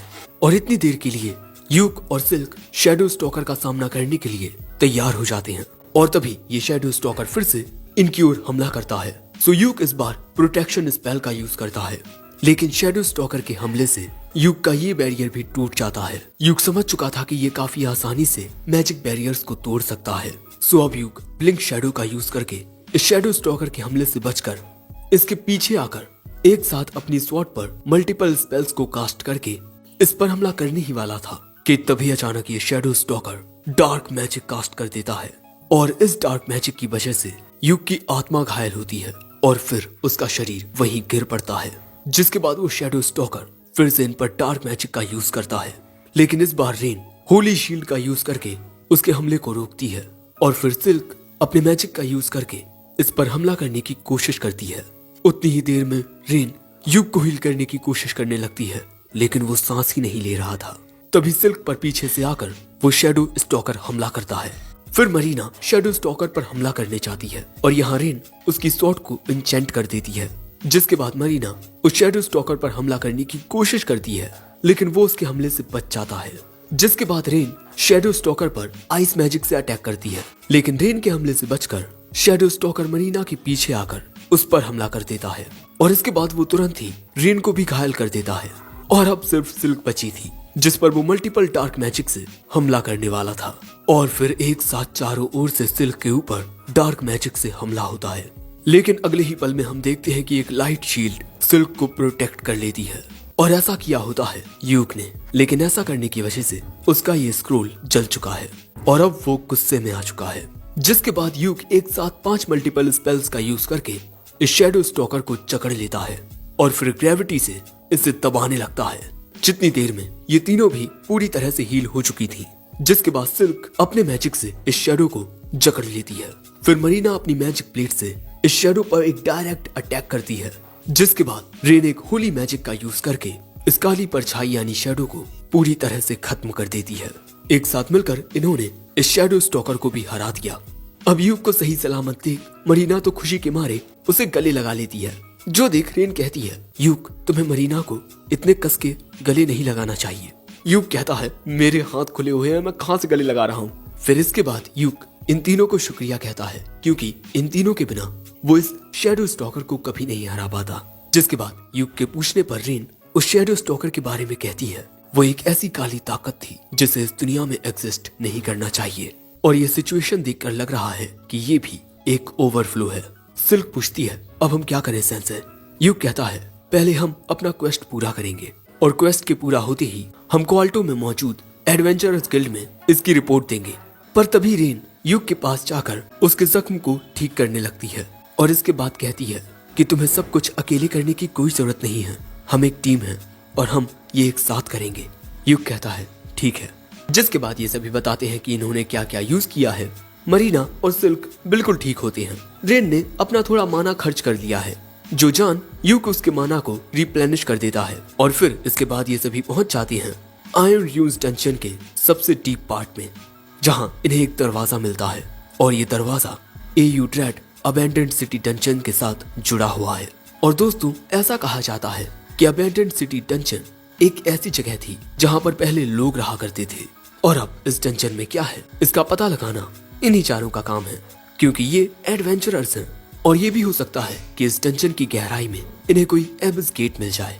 रेन बताती है कि कुछ लोगों के मुताबिक एबिस गेट ऐसे आर्टिफैक्ट होते हैं जिनको एंशिएंट सिविलाइजेशन के लोगों ने बनाया था, जिससे वो एक दुनिया से दूसरी दुनिया में जा सके। अब इनके इस दरवाजे को छूते ही इनका क्वेस्ट कंप्लीट हो जाएगा। अब क्वेस्ट के कंप्लीट होते ही हमें क्वाल्टो एडवेंचरर्स गिल्ड का सीन दिखाया जाता है, जहां हम देखते हैं कि यूक अपने क्वेस्ट की रिपोर्ट देकर आ चुका है। और सारा दिन इतना सारा काम करने के बाद भी यूक थका नहीं होता। वैसे यूक ने गिल्ड में इनके क्वेस्ट के कंप्लीट होने की रिपोर्ट, साथ ही जो वीडियो इन्होंने रिकॉर्ड किया उसमें दिखाकर यूक ने गिल्ड को शैडो स्टॉकर के बारे में भी बता दिया है, जिस मैटर के चलते इनसे पूछताछ की जा सकती है। इसीलिए अब ये चारों 2 दिनों तक क्वाल्टो में ही रहेंगे। जो बात जान मरीना कहती है, क्यों ना हम सभी एक साथ डेट पर चलें, ऐसा करके ये सभी इस टाउन में भी घूम लेंगे। इस बात से सिल्क और रेन भी सहमति जताती हैं। यूक कहता है, ठीक है, कल हम सभी इस टाउन को घूमने चलेंगे। तभी मरीना कहती है, मैं तो इस जगह का स्वादिष्ट खाना खाना चाहती हूँ। जिसके बाद सिल्क और रेन भी यूक को पकड़कर अपने पसंद की बात कह देती हैं कि वो क्या करना चाहती हैं। जो सुन यूक कहता है, इतनी सारी जगह घूमने के लिए हमें एक प्लान बनाना होगा, और मैं काफी अच्छे से प्लान बना लूंगा, क्योंकि जब मैं दूसरों को सपोर्ट करने का काम करता था तब मैं ही बेस्ट प्लान्स बनाता था। और भाई यूक की ऐसी शक्ल देख ये तीनों उस पर हंसने लगती हैं।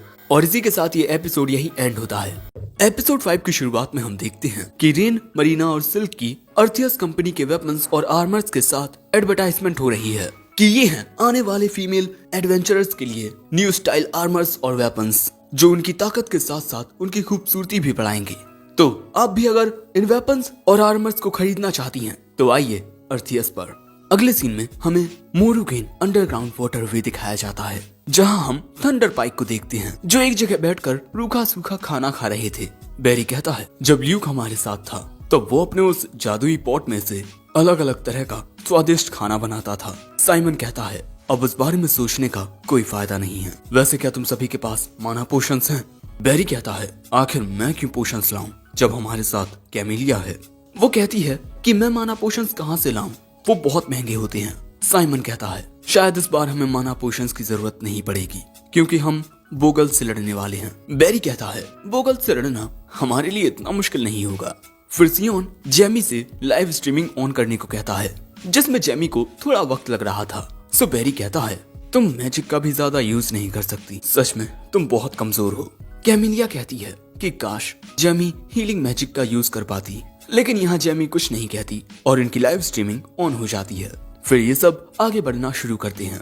लेकिन अगले सीन में हम थंडर पाइक को गिल्ड में देखते हैं और हमें पता चलता है कि ये अपने मिशन में फेल हो चुके हैं। सो मामरन से कहती है, अगर आप लोग इसी तरह मिशंस में फेल होते रहे तो इससे आपकी पार्टी की रैंक कम हो जाएगी। साइमन कहता है, तो हम इसमें कर ही क्या सकते हैं। मैंने तुमसे कहा था ना कि हमें कोई अच्छा सा मेंबर सजेस्ट करो, और इस बार उस जगह पर हमारा सामना किसी बोगल से नहीं बल्कि एक नेम से हुआ था। मामर कहती है मगर फेलर होता है। अगले सीन में हम देखते हैं कि शराब पीते हुए बेरी कहता है वो हमारी रैंक कम कर देगी, वो समझती क्या है खुद को। साइमन कहता है पर कहीं ना कहीं उसका ये कहना सच है, हम चारों मिलकर भी एक हाई रैंक मिशन पूरा नहीं कर पा रहे हैं। जो सुन बेरी कहता है शायद हमें उसे अपनी पार्टी में वापस ले लेना चाहिए, वो तो तुम्हारा बचपन का दोस्त है ना, शायद वो तुम्हारी बात मान ले। साइमन कहता है अपनी पार्टी में वापस बुलाने के लिए हमें कुछ ऐसा करना होगा जिससे वो हमारे पास वापस आए। हमें एक्रोमैटिक डार्कनेस डंजन में जाना होगा, क्योंकि बचपन से ये ल्यूक का सपना रहा है कि वो इस दुनिया के आखिरी कोने तक पहुंचे, और ऐसा करने के लिए ल्यूक को किसी दूसरी पार्टी के साथ ज्वाइन होना ही होगा, क्योंकि उसकी उस सी रैंक पार्टी को उस डंजन में जाने की परमिशन नहीं मिलेगी। बेरी कहता है तुम्हारे ऐसा करने से वो यहाँ भागते हुए आएगा, लेकिन इन सब की ये बातें जेमी को जरा भी रास नहीं आ रही थी। अगले सीन में हम क्लोवर को देखते हैं, जिससे हमें पता चलता है कि आयरन ड्यून डंजन कुछ वक्त के लिए बंद कर दिया गया है, क्योंकि इस वक्त उसमें इन्वेस्टिगेशन चल रही है। आखिर 10 साल के बाद उस डंजन में एक शैडो स्टॉकर देखने को मिला है। पर दोस्तों इन लड़कियों को देखकर वहाँ मौजूद लोग इन्हें पहचान रहे थे कि अरे ये तो अर्थियस की उस एडवर्टाइजमेंट में थी। अब ऐसे ही जब ये जा रहे थे तभी यहाँ एक अंकल आते हैं। अगले सीन में हम देखते हैं कि ये चारों एक घर देख रहे हैं। वैसे इन अंकल का नाम मंडे है और ये यहाँ इन्हें घर दिखा रहे हैं। ये घर इन तीनों लड़कियों को काफी अच्छा लगता है, पर ल्यूक को ये पसंद नहीं आता, क्योंकि इस घर के सभी कमरे नीचे हैं। और भाई जब इस घर में 3 खूबसूरत लड़कियां रहेंगी तब लोग खिड़कियों के जरिए उन्हें देख सकते हैं। सो मिस्टर मंडे उन्हें एक और घर में लेकर आते हैं, जो कि पिछले वाले से काफी बड़ा और 2 मंजिल का होता है। साथ ही इसमें एक अंडरग्राउंड स्टोरेज रूम भी है। और भाई ये घर तो इन चारों को ही पसंद आता है, लेकिन फिर भी यूक कहता है कि चलो एक और घर देख लेते हैं। जिसके बाद मिस्टर मंडे इन्हें आखिरी घर दिखाने के लिए ले जाने लगते हैं। पर दोस्तों ये तीसरा घर जिस गली में होता है उस गली के पास वाली गली में ही थंडर पाइक का बेस भी था। जो जान ये लड़कियां कहती हैं मिस्टर मंडे हमें ये आखिरी घर नहीं देखना, वो दूसरा घर ही सही रहेगा, क्योंकि दोस्तों ये लड़कियां नहीं चाहती कि ल्यूक को बार बार थंडर पाइक का चेहरा देखना पड़े। नेक्स्ट सीन में हम देखते हैं कि अब इनके नए घर में इनका सामान आ जाता है। ल्यूक इनसे पूछता है तुम तीनों ने अपने अपने रूम डिसाइड कर लिए? पर ये तीनों कहती हैं कि पहले आप अपना कमरा बताइए। ल्यूक कहता है 1 मिनट, तुम तीनों कहीं ये तो नहीं सोच रही कि मैं भी तुम तीनों के साथ यहीं रहूंगा? ये तीनों कहती हैं कि और क्या, आप हमारी पार्टी के लीडर हैं, आप तो हमारे साथ रहेंगे ही ना। ल्यूक कहता है पर मैं एक आदमी हूँ। मरीना कहती है तो क्या हुआ, हमें आप पर भरोसा है, और इसके अलावा अगर आप हमारे साथ रहेंगे तो हमें आपके हाथों का बना स्वादिष्ट खाना खाने को मिलेगा, वो भी हर दिन। पर सिल्क कहती है कि मरीना हम घर के काम बारी बारी से किया करेंगे। और फिर इन तीनों लड़कियों के जिद करने पर आइक इनके साथ रहने के लिए मान जाता है, क्योंकि अगर वो इन लड़कियों के साथ रहेगा तो इन लड़कियों के लिए ज्यादा सेफ है। पर वो इन तीनों लड़कियों से कहता है कि तुम तीनों ये बात मत भूल जाना कि मैं एक मर्द हूँ। वो तीनों कहती हैं ठीक है। दोस्तों अगले सीन में इन सभी का सामान अपने अपने कमरों में रखा जाता है। और दोस्तों ल्यूक इन लड़कियों के लिए एक तोहफा लेकर भी आया है, एक बड़ा सा टैबलेट, हमारी भाषा में एक टीवी। और ये ल्यूक ने इसीलिए खरीदा है क्योंकि इसके जरिए ये अपनी और दूसरों की लाइव स्ट्रीम्स देखकर फाइटिंग स्ट्रेटजी बना सकते हैं और काफी सारी चीजें सीख भी सकते हैं। जिसके बाद ये लोग अपनी एक नई जिंदगी की शुरुआत करते हैं विद अ चीयर्स। लेकिन तभी एडवर्टाइज होता है थंडर पाइक के बारे में, जो एक दूसरी पार्टी के साथ ज्वाइन करके जाने वाली है एक्रोमैटिक डार्कनेस डंजन में इन्वेस्टिगेशन क्वेस्ट के लिए। अब ये देख, ये लड़कियां यूक से कुछ कहने ही वाली थी कि तभी यूक कहता है तुम तीनों चिंता मत करो, भले ही एक्रोमैटिक डार्कनेस डंजन में जाना मेरा सपना है, पर हमने एक साथ वादा किया था ना कि हम सभी एक साथ उस डंजन में जाकर एबिस गेट तक पहुंचेंगे। पर तभी अचानक हम देखते हैं कि एक उड़ता हुआ लेटर ल्यूक के पास आता है। ल्यूक देखता है कि ये गिल्ड से आया है। अगले सीन में गिल्ड में मामर ल्यूक को बताती है कि उसके लिए एक रिक्वेस्ट आई है, और जब ल्यूक उसके बारे में पढ़ता है तब उसे पता चलता है कि ये सब थंडर पाइक ने किया है। और ल्यूक अगले ही पल में इस रिक्वेस्ट को डिक्लाइन कर देता है। लेकिन इसके बाद जब ल्यूक बाजार में होता है तभी उसकी ओर साइमन आता है और वो ल्यूक से आकर कहता है आखिर इसका मतलब क्या है ल्यूक, क्या तुम सच में हमारे साथ एक्रोमैटिक डार्कनेस डंजन में नहीं आना चाहते? ल्यूक कहता है ओ वाओ, तुम्हें मेरा सपना याद है। साइमन कहता है हाँ बिल्कुल, हम बचपन से दोस्त जो हैं। ल्यूक कहता है मेरी फॉर्मर पार्टी किंगडम के सबसे खतरनाक डंजन में जाने वाली है, इसके लिए बेस्ट ऑफ लक। पर मैं तुम्हारे साथ नहीं आने वाला। साइमन कहता है तुम मेरी बात समझते क्यों नहीं ल्यूक? पर ल्यूक कहता है समझने की जरूरत तुम्हें है। मैं एक दूसरी पार्टी का लीडर हूँ और तुम एक दूसरी पार्टी के लीडर को अपने साथ आने का न्योता दे रहे हो। पर तभी साइमन कहता है तुम्हें पता भी है तुम्हारे हमें छोड़कर जाने से हमें कितनी ज्यादा दिक्कत हो रही है। ल्यूक कहता है तुम तो ऐसे कह रहे हो जैसे तुम सबको छोड़कर जाना मेरा अकेले का फैसला था। तुमने हमारी टीम की हर एक छोटी बड़ी जिम्मेदारी मुझे सौंपी हुई थी, या कहूँ थोपी हुई थी, लेकिन मैं सब कुछ सहता रहा ये सोचकर कि किसी दिन तुम्हें समझ आएगा कि मुझ पर कितना प्रेशर है। लेकिन तुम में से किसी ने मुझे कभी समझा ही नहीं। साइमन कहता है देखो ल्यूक तुम वापस आ जाओ मेरे पास, अपने साथियों के पास। पर ल्यूक कहता है माफ करना, अब मेरे साथी क्लोवर के मेंबर्स हैं। जो सुन साइमन को झटका लगता है और वो कहता है तो क्या तुम्हें इस बात से कोई फर्क नहीं पड़ता कि हमारे साथ क्या होता है? अगर इसी तरह हमारे मिशन फेल होते गए तो हमारी रैंक घट जाएगी। ल्यूक वहाँ से ये कहकर जाने लगता है कि ये तुम्हारी चिंता है मेरी नहीं। साइमन यहाँ चिल्लाता रह जाता है। वहीं रेन तो इस बात से खुश होती है कि ल्यूक ने उसका हाथ थामा हुआ है। अब 2 हफ्ते बाद हम ल्यूक को गिल्ड मास्टर के साथ देखते हैं, जो ल्यूक को बताते हैं कि हर जगह ओवरफ्लो हो रहे हैं और अगर ऐसा ही चलता रहा तो जल्द ही एक स्टैम्पीड आएगा। ल्यूक पूछता है इस बारे में रॉयल एकेडमी का क्या कहना है? गिल्ड मास्टर कहते हैं उनका भी यही कहना है कि अगर ऐसा ही चलता रहा तो तबाही जरूर आएगी और शायद इसी वजह से गवर्नमेंट ने एक्रोमेटिक डार्कनेस डंजन में इन्वेस्टिगेशन करने की इजाजत थंडर पाइक को इतनी आसानी से दे दी। इसीलिए ल्यूक मैं तुम्हारी पार्टी को भी एक नॉमिनेशन क्वेस्ट देना चाहता हूँ एक्रोमेटिक डार्कनेस डंजन का। ल्यूक कहता है पर हमारी पार्टी एक सी रैंक पार्टी है और वहाँ जाने वाली थंडर पाइक के अलावा बाकी की पार्टीज भी ए रैंक की हैं। गिल्ड मास्टर कहते हैं वहाँ जाने वाली पार्टीज के कुछ लोगों पर भरोसा नहीं किया जा सकता। जिसके बाद वो ल्यूक को कुछ एप्लीकेशंस दिखाते हैं जिसमें इस बात के रिकॉर्ड्स हैं कि एक्रोमेटिक डार्कनेस डंजन में एक एबिस गेट है। गिल्ड मास्टर कहते हैं इसीलिए मैं ये जिम्मेदारी तुम्हें देना चाहता हूँ ल्यूक। तुम इस डंजन को भले ही कन्क्योर ना करो पर इन्वेस्टिगेट तो कर ही सकते हो। ल्यूक कहता है पर यह अब भी हमारे लिए बहुत खतरनाक है। गिल्ड मास्टर कहते हैं इस मिशन के लिए मुझे तुम्हारी जरूरत है ल्यूक, तुम वहाँ इसका भी यूज कर सकते हो। वो ल्यूक को एक स्क्रोल भी देते हैं, स्क्रोल ऑफ एग्जिट। ल्यूक कहता है ये तो बहुत ही ज्यादा कीमती है, आप ये मुझे क्यों दे रहे हैं?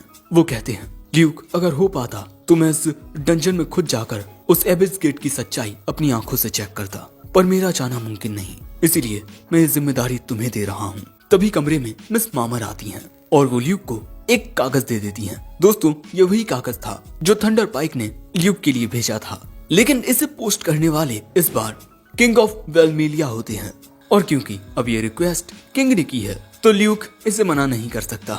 वो कहता है मैं इसे अपने पार्टी मेंबर्स के साथ डिस्कस करूंगा। जिसके बाद हम देखते हैं कि ल्यूक घर की ओर जाते हुए भी इसी बारे में सोच रहा था। घर पर आकर वो इन तीनों को सब कुछ बताकर कहता है मुझे लगता है कि हमें इसके लिए मना कर देना चाहिए क्योंकि हम इसके लिए अभी इतने तैयार नहीं हैं, न ही हमारे पास इतना अनुभव है। साथ ही एक्रोमेटिक डार्कनेस डंजन बहुत ज्यादा खतरनाक है। पर सिल्क कहती है भले ही हमारे पास ज्यादा अनुभव ना हो पर हम वहाँ जाने के लिए पूरी तरह से तैयार तो हो ही सकते हैं, क्योंकि आज नहीं तो कल हम इस डंजन में एबिस गेट के इन्वेस्टिगेशन के लिए जाएंगे ही। तो अभी हमारे पास एक काफी अच्छा मौका है। रेन और मरीना भी सिल्क की बात से सहमत होती हैं, पर तभी रेन कहती है आप इस बात से डर रहे हैं ना कि आप हमें खोना दें? ल्यूक कहता है कि हाँ मैं डर रहा हूँ, मैं तुम तीनों में से किसी को भी खोना नहीं चाहता। पर तभी रेन ल्यूक को पकड़ के कहती है क्या आपको हम पर यकीन नहीं है मास्टर? ल्यूक कहता है नहीं, मुझे तुम तीनों पर पूरा यकीन है। जो सुन ये कहती हैं तो चलो अब आपके सपने को पूरा करते हैं। मरीना कहती है आप मुझे बताइए कि वहाँ जाने के लिए हमें किस किस चीज की जरूरत पड़ेगी। जो सुन ल्यूक कहता है माफ करना मैं गलत सोच रहा था। सिल्क यहाँ कहती है हम तीनों इस बात का ख्याल रखेंगे कि आपको हमारी चिंता न करनी पड़े। मरीना कहती है कि हाँ आप हमारी चिंता मत कीजिए। ल्यूक कहता है हाँ मैं समझ गया, चलो अब एक साथ एक्रोमेटिक डार्कनेस डंजन में चलते हैं। अगले सीन में ल्यूक अपनी पार्टी के साथ गिल्ड मास्टर के पास आता है और उन्हें बताता है कि वो इस मिशन को एक्सेप्ट कर रहा है।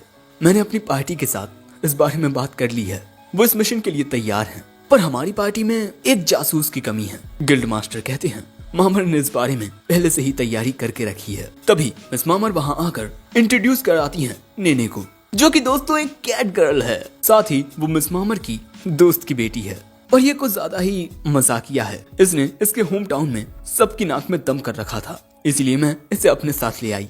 जिसके बाद नेने खुद को इंट्रोड्यूस करती है। मेरा नाम नेने शिल्फिंडल है। मैं पहले एक चोर थी और अब मैं एक निंजा हूँ और मेरी रैंक सी है और मैं आपकी मदद के लिए अपना तन मन सब कुछ लगा दूंगी, इसलिए प्लीज मुझे अपनी पार्टी में ले लीजिए।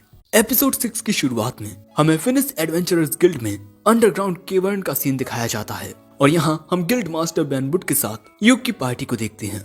और दोस्तों हमें पता चलता है कि एडवेंचरर्स गिल्ड के नीचे एक्रोमेटिक डार्कनेस डंजन में पहुंचने का एक रास्ता होता है, लेकिन इस जगह की सिक्योरिटी बहुत टाइट होती है। जिसके बाद हमें मिस मामर के जरिए पता चलता है कि एक्रोमेटिक डार्कनेस डंजन के दरवाजे को सील करने के लिए हमने उसके ऊपर ही एडवेंचरर्स गिल्ड बना दिया। अब इसके बाद गिल्ड मास्टर कहते हैं एक्रोमेटिक डार्कनेस डंजन में इन्वेस्टिगेशन के लिए 3 पार्टी जाने वाली थी, जिसमें से स्कॉडिया ने वहां जाने से इनकार कर दिया और कल ग्रांट्स ब्लो ने भी ऐसा ही किया, क्योंकि दोस्तों जो ग्रांट्स ब्लो पार्टी है वो सिर्फ फेमस होने के लिए यहाँ जाने वाली थी, उनमें इतनी कोई काबिलियत नहीं है। यानी कि अब इस टेंशन के अंदर सिर्फ थंडर पाइक ही मौजूद है। तभी एक आदमी बताता है कि कुछ लोग आरोप लगा रहे हैं कि मिस्टर साइमन अपने स्पॉन्सरशिप के पैसे को बेफिजूल में ही जाया कर रहे हैं, जो सुन युग सोचता है कि आखिर वो करना क्या चाहता है। गिल्ड मास्टर कहते हैं पुरानी बातों की वजह से डरना मत, ये डंजन का काम है इसे सीरियस होकर करना। युग कहता है हाँ बिल्कुल। दोस्तों साथ ही युग की पार्टी ने काफी सारे प्लान्स बना लिए हैं। हर एक फ्लोर पर पहुंचने के बाद आराम करना, साथ ही इन्हें क्या मिला है और इन्होंने क्या खोया है वो अच्छे से देखना। आखिर में युग कहता है चलो आगे बढ़ते हैं, लेकिन सावधान रहकर। जिसके बाद इनके लिए एक्रोमेटिक डार्कनेस डंजन के अंदर जाने का रास्ता खुल जाता है। गिल्ड मास्टर कहते हैं डंजन में ज्यादा कुछ मत करना, वहाँ पर तुम सिर्फ इन्वेस्टिगेशन के लिए जा रहे हो, समझे ना। युग कहता है हाँ तो अब हम चलते हैं और इनकी लाइव स्ट्रीमिंग भी यहीं से शुरू हो जाती है। पूरे किंगडम के लोग इन्हें देखने वाले हैं। लाइव स्ट्रीमिंग के जरिए युग कहता है हम हैं क्लोवर और आज हम एक्रोमेटिक डार्कनेस डंजन को इन्वेस्टिगेट करने के लिए जा रहे हैं, इसलिए हमें बेस्ट ऑफ लक जरूर कहिए। और इसी तरह the clover party achromatic darkness dungeon के लिए निकल जाती है। और फर्स्ट फ्लोर पर आने के बाद हम देखते हैं कि नेने इन सबको रास्ता दिखा रही थी। नेने को आगे कोई भी दुश्मन नजर नहीं आते, जिसके बाद वो अपने चोगे को पहनकर गायब हो जाती है और आगे जाने लगती है, ये देखने के लिए कि आगे कोई है तो नहीं। जो देख मरीना कहती है कि नेने कितनी कूल है ना। तभी रेन कहती है कि मेरा ये क्रिम्सन स्टफ मेरे ऑफेंसिव मैजिक की पावर को और भी ज्यादा बढ़ा देगा। जिसके बाद सिल्क युग से पूछती है कि आपको ये एक्रोमेटिक डार्कनेस डंजन कैसा लग रहा है। युग कहता है कि जितना उसने सोचा था वो उतना इमोशनल नहीं है। सिल्क कहती है मैं तो बहुत ही ज्यादा एक्साइटेड हूँ। साथ ही हमें ये भी पता चलता है कि सिल्क ने एक एडवेंचरर बनने का फैसला इसीलिए किया ताकि वो समाज की नजरों में अपनी डार्क एल्फ सोसाइटी की इज्जत को बढ़ा पाए। और आपकी बातों का मुझ पर बहुत गहरा असर हुआ है, आपकी ही बदौलत मैं इतने आगे आ पाई हूँ, इसीलिए इस जगह पर आपके साथ होना मेरे दिल की धड़कनों को बहुत ज्यादा बढ़ा रहा है। युग कहता है मैं तुम्हारी बातों को समझ रहा हूँ। तभी नेने आकर बताती है कि उसने आगे का रास्ता चेक कर लिया है, लेकिन ये जगह बहुत ही ज्यादा अजीब है। जिसके बाद युग एक दरवाजा खोलता है जो कि अलग से हवा में लटक रहा था। ये जगह बहुत ही ज्यादा अजीब है, जैसे इसका कोई अंत ही ना हो। अब आगे बढ़ते हुए युग कहता है कि शायद से थंडर पाइक इस वक्त 8वें फ्लोर तक पहुंच चुकी होगी। मरीना कहती है कि क्या 2 हफ्ते गुजरने के बाद भी वो बस 8वें फ्लोर तक ही पहुंचे। आगे बढ़ते हुए युग कहता है हम इस जगह पर ज्यादा कुछ नहीं करेंगे, बस ये चेक करेंगे कि कहीं डंजन में कोई अजीब घटना तो नहीं घट रही, और हम इस हर एक चीज की लाइव स्ट्रीमिंग करेंगे। इस रिकॉर्डिंग की चेकिंग बाद में गिल्ड मास्टर खुद रॉयल एकेडमी स्कॉलर्स के साथ करेंगे। और दोस्तों कुछ स्कॉलर्स के मुताबिक ये डंजन एक अंडरग्राउंड टावर है, क्योंकि यहाँ कुछ सीढ़ियाँ देखने को मिली हैं जो ऊपर की ओर जाती हैं। लेकिन सुनने में आया है कि आप कूदकर भी इस डंजन में नीचे नहीं जा सकते, बिल्कुल आयरन ह्यून्स डंजन की तरह इसमें भी एक फोर्स होती है जो आपको सीधे ऊपर या नीचे नहीं जाने देगी। यानी कि दोस्तों चाहे इन्हें ऊपर जाना हो या नीचे, इन्हें जाना होगा सीढ़ियों से ही, जो कि इस डंजन का रूल है। पर तभी नेने देखकर बताती है कि इनके सामने एक मॉन्स्टर है जिससे बचकर आगे बढ़ने का कोई रास्ता नहीं है, इसीलिए इन्हें इससे लड़ना ही होगा। जिसके बाद दोस्तों इनके सामने एक बहुत ही अजीब सा मॉन्स्टर आता है जिसे यूक ने भी पहले कभी नहीं देखा।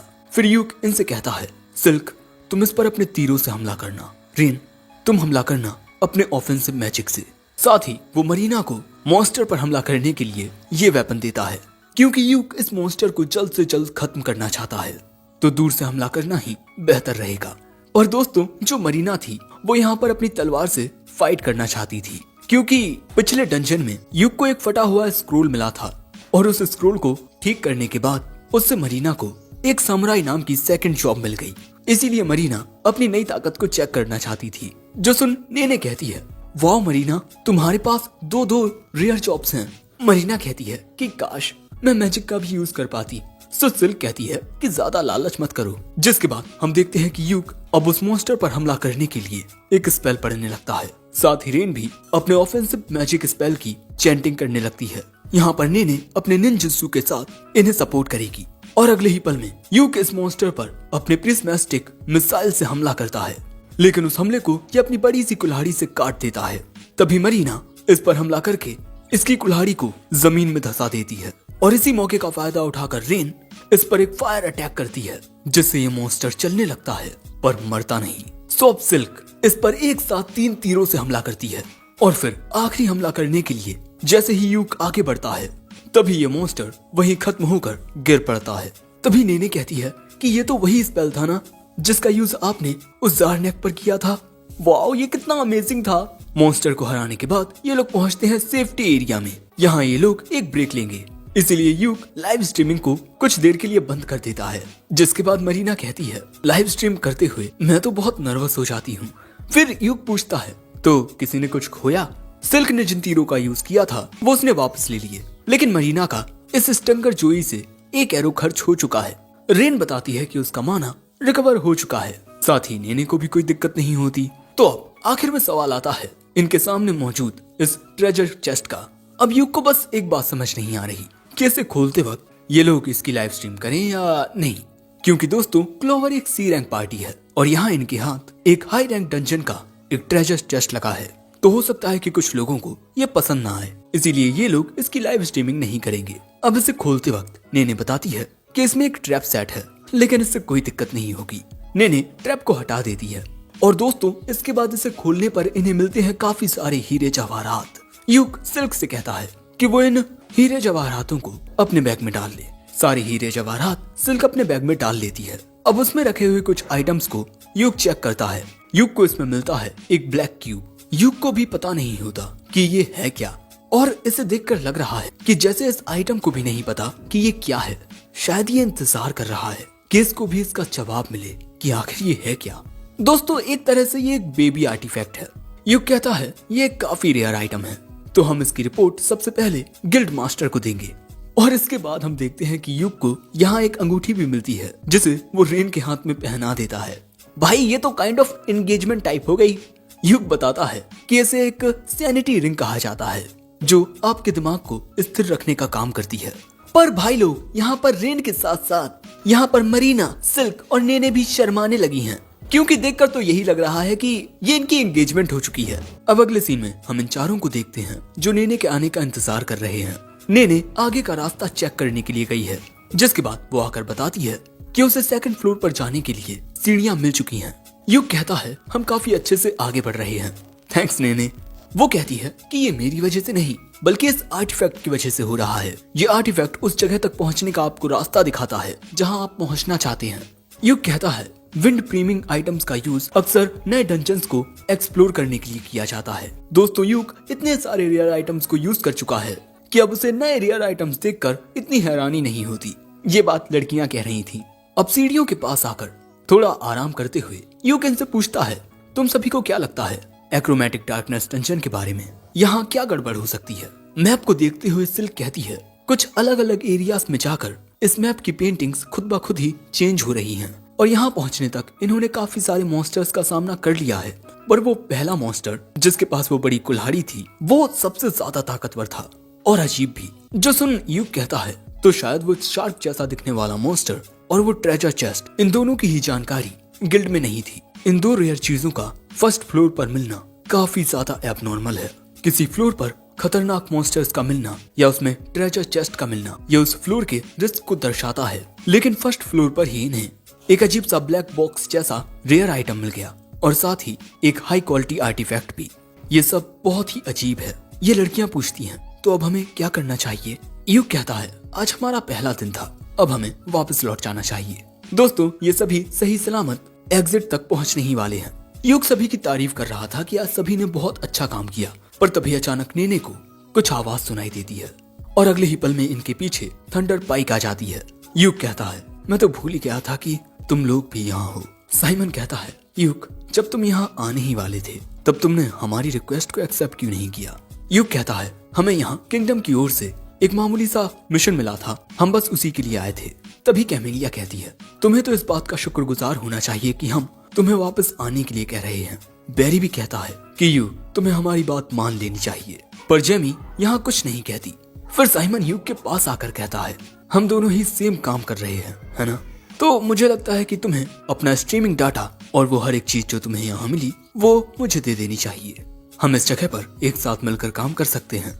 यूक कहता है, मुझे याद नहीं कि मैंने कब कहा था कि मैं तुम लोगों के साथ मिलकर काम करूंगा। बैरी कहता है, तुम्हें तो शुक्रगुजार होना चाहिए कि हम एक ए रैंक पार्टी तुम्हारी सी रैंक पार्टी को अपने साथ जुड़ने का मौका दे रहे हैं। वैसे दोस्तों ये सारी चीजें लाइव स्ट्रीमिंग के जरिए हर कोई देख रहा था। साइमन कहता है, ये बेहतर रहेगा कि हमारी ए रैंक पार्टी हर एक चीज की रिपोर्ट दे। तभी सिल्क कहती है, तुम्हें शर्म नहीं आती? एक ए रैंक पार्टी होकर तुम दूसरों को इस तरह ब्लैकमेल कर रहे हो। पर तभी कैमेलिया और बैरी कहते हैं, तुम एक तुच्छ और मामूली सी ब्लैक एल्फ होकर हमारे साथ बहस कर रही हो। तभी साइमन कहता है, मैं यहाँ यूक के साथ बात कर रहा हूँ, तुम सब बीच में मत बोलो। पर तभी यूक गुस्से में आ जाता है और कहता है, सिल्क मेरे परिवार की तरह है, खबरदार जो उसकी इंसल्ट की। साइमन कहता है, यार यूक क्या तुम इतना गुस्सा कर रहे हो। यूक कहता है कि अपना मुंह बंद रखो साइमन, मैं तुम लोगों के साथ मिलकर कभी काम नहीं करने वाला। और अब यूक यहाँ से जाते हुए कहता है, चलो अब हम यहाँ से चलते हैं। लेकिन ये देख साइमन को बहुत गुस्सा आता है।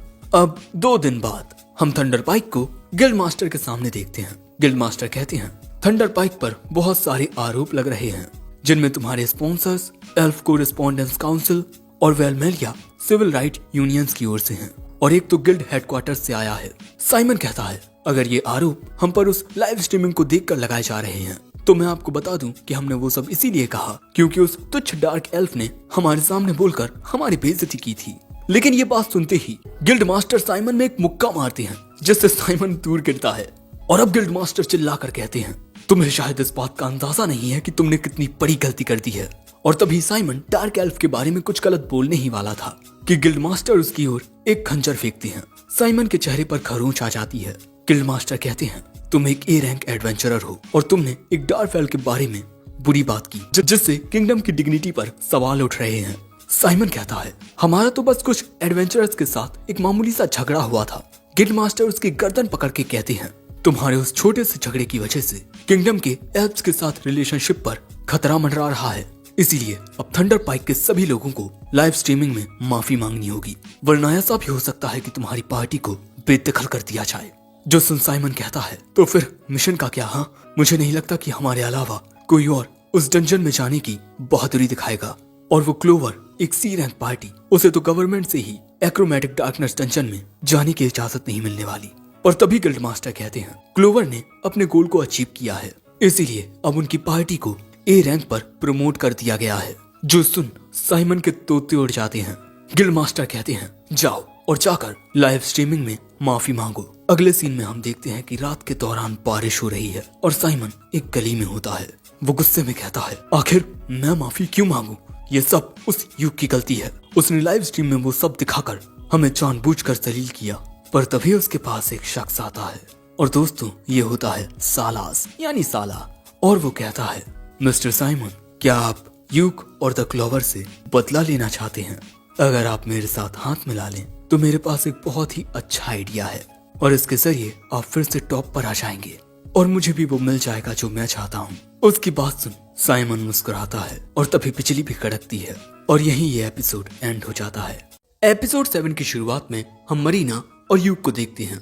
यहाँ मरीना बताती है कि उसे थोड़ा थोड़ा समझ आ चुका है कि ये ब्लैक बॉक्स किस तरह से काम करता है, लेकिन इसे पूरी तरह से समझने के लिए मुझे तुम्हारी मदद की जरूरत है यूक। वो कहता है, हाँ बताओ मुझे क्या करना है। अब मरीना के कहने पर यूक इस ब्लैक बॉक्स को इस तरह पकड़ लेता है। मरीना भी अपने हाथों से इसे पकड़े हुई थी, जिसके बाद मरीना यूक से कहती है कि तुम मेरे बारे में अब सोचो। यूक मरीना के बारे में सोचता है और अगले ही पल में हम देखते हैं कि ये ब्लैक बॉक्स एक स्वॉर्ड में ट्रांसफॉर्म हो जाता है और इसके बाद वो मरीना के हाथों में आ जाता है। युग पूछता है कि अरे ये कैसे हुआ। मरीना कहती है कि एक बच्चे को माँ के साथ साथ पिता की भी जरूरत होती है, लेकिन उसकी बात युग को जरा भी समझ नहीं आती। सो मरीना कहती है कि ये तलवार बिल्कुल हम दोनों के बच्चे की तरह है।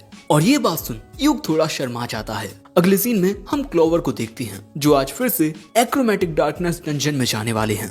और यहाँ युग गिल्ड मास्टर से कहता है आप चिंता मत कीजिए, जैसे ही मुझे लगेगा कि हम खतरे में हैं, मैं स्क्रोल ऑफ एग्जिट का यूज कर दूंगा। जिसके बाद वो लाइव स्ट्रीम को स्टार्ट कर देता है और फिर हमें पता चलता है कि आज ये सभी एक्रोमेटिक डार्कनेस डंजन के तीसरे फ्लोर तक जाएंगे। फिर युग कहता है चलो चलते हैं। अगले सीन में हम इन सभी को सीढ़ियों से नीचे उतरता हुआ देखते हैं। ये लोग तेजी से सेकंड फ्लोर की ओर जा रहे हैं। यहाँ युग सभी को चौकन्ना रहने को कहता है क्योंकि ना जाने कब कौन सा मॉन्स्टर इन पर हमला कर दे। लेकिन दोस्तों जरा सेकंड फ्लोर देखो, ये कितना ज्यादा खूबसूरत है। और यहाँ डंजन के अंदर एक आसमान है।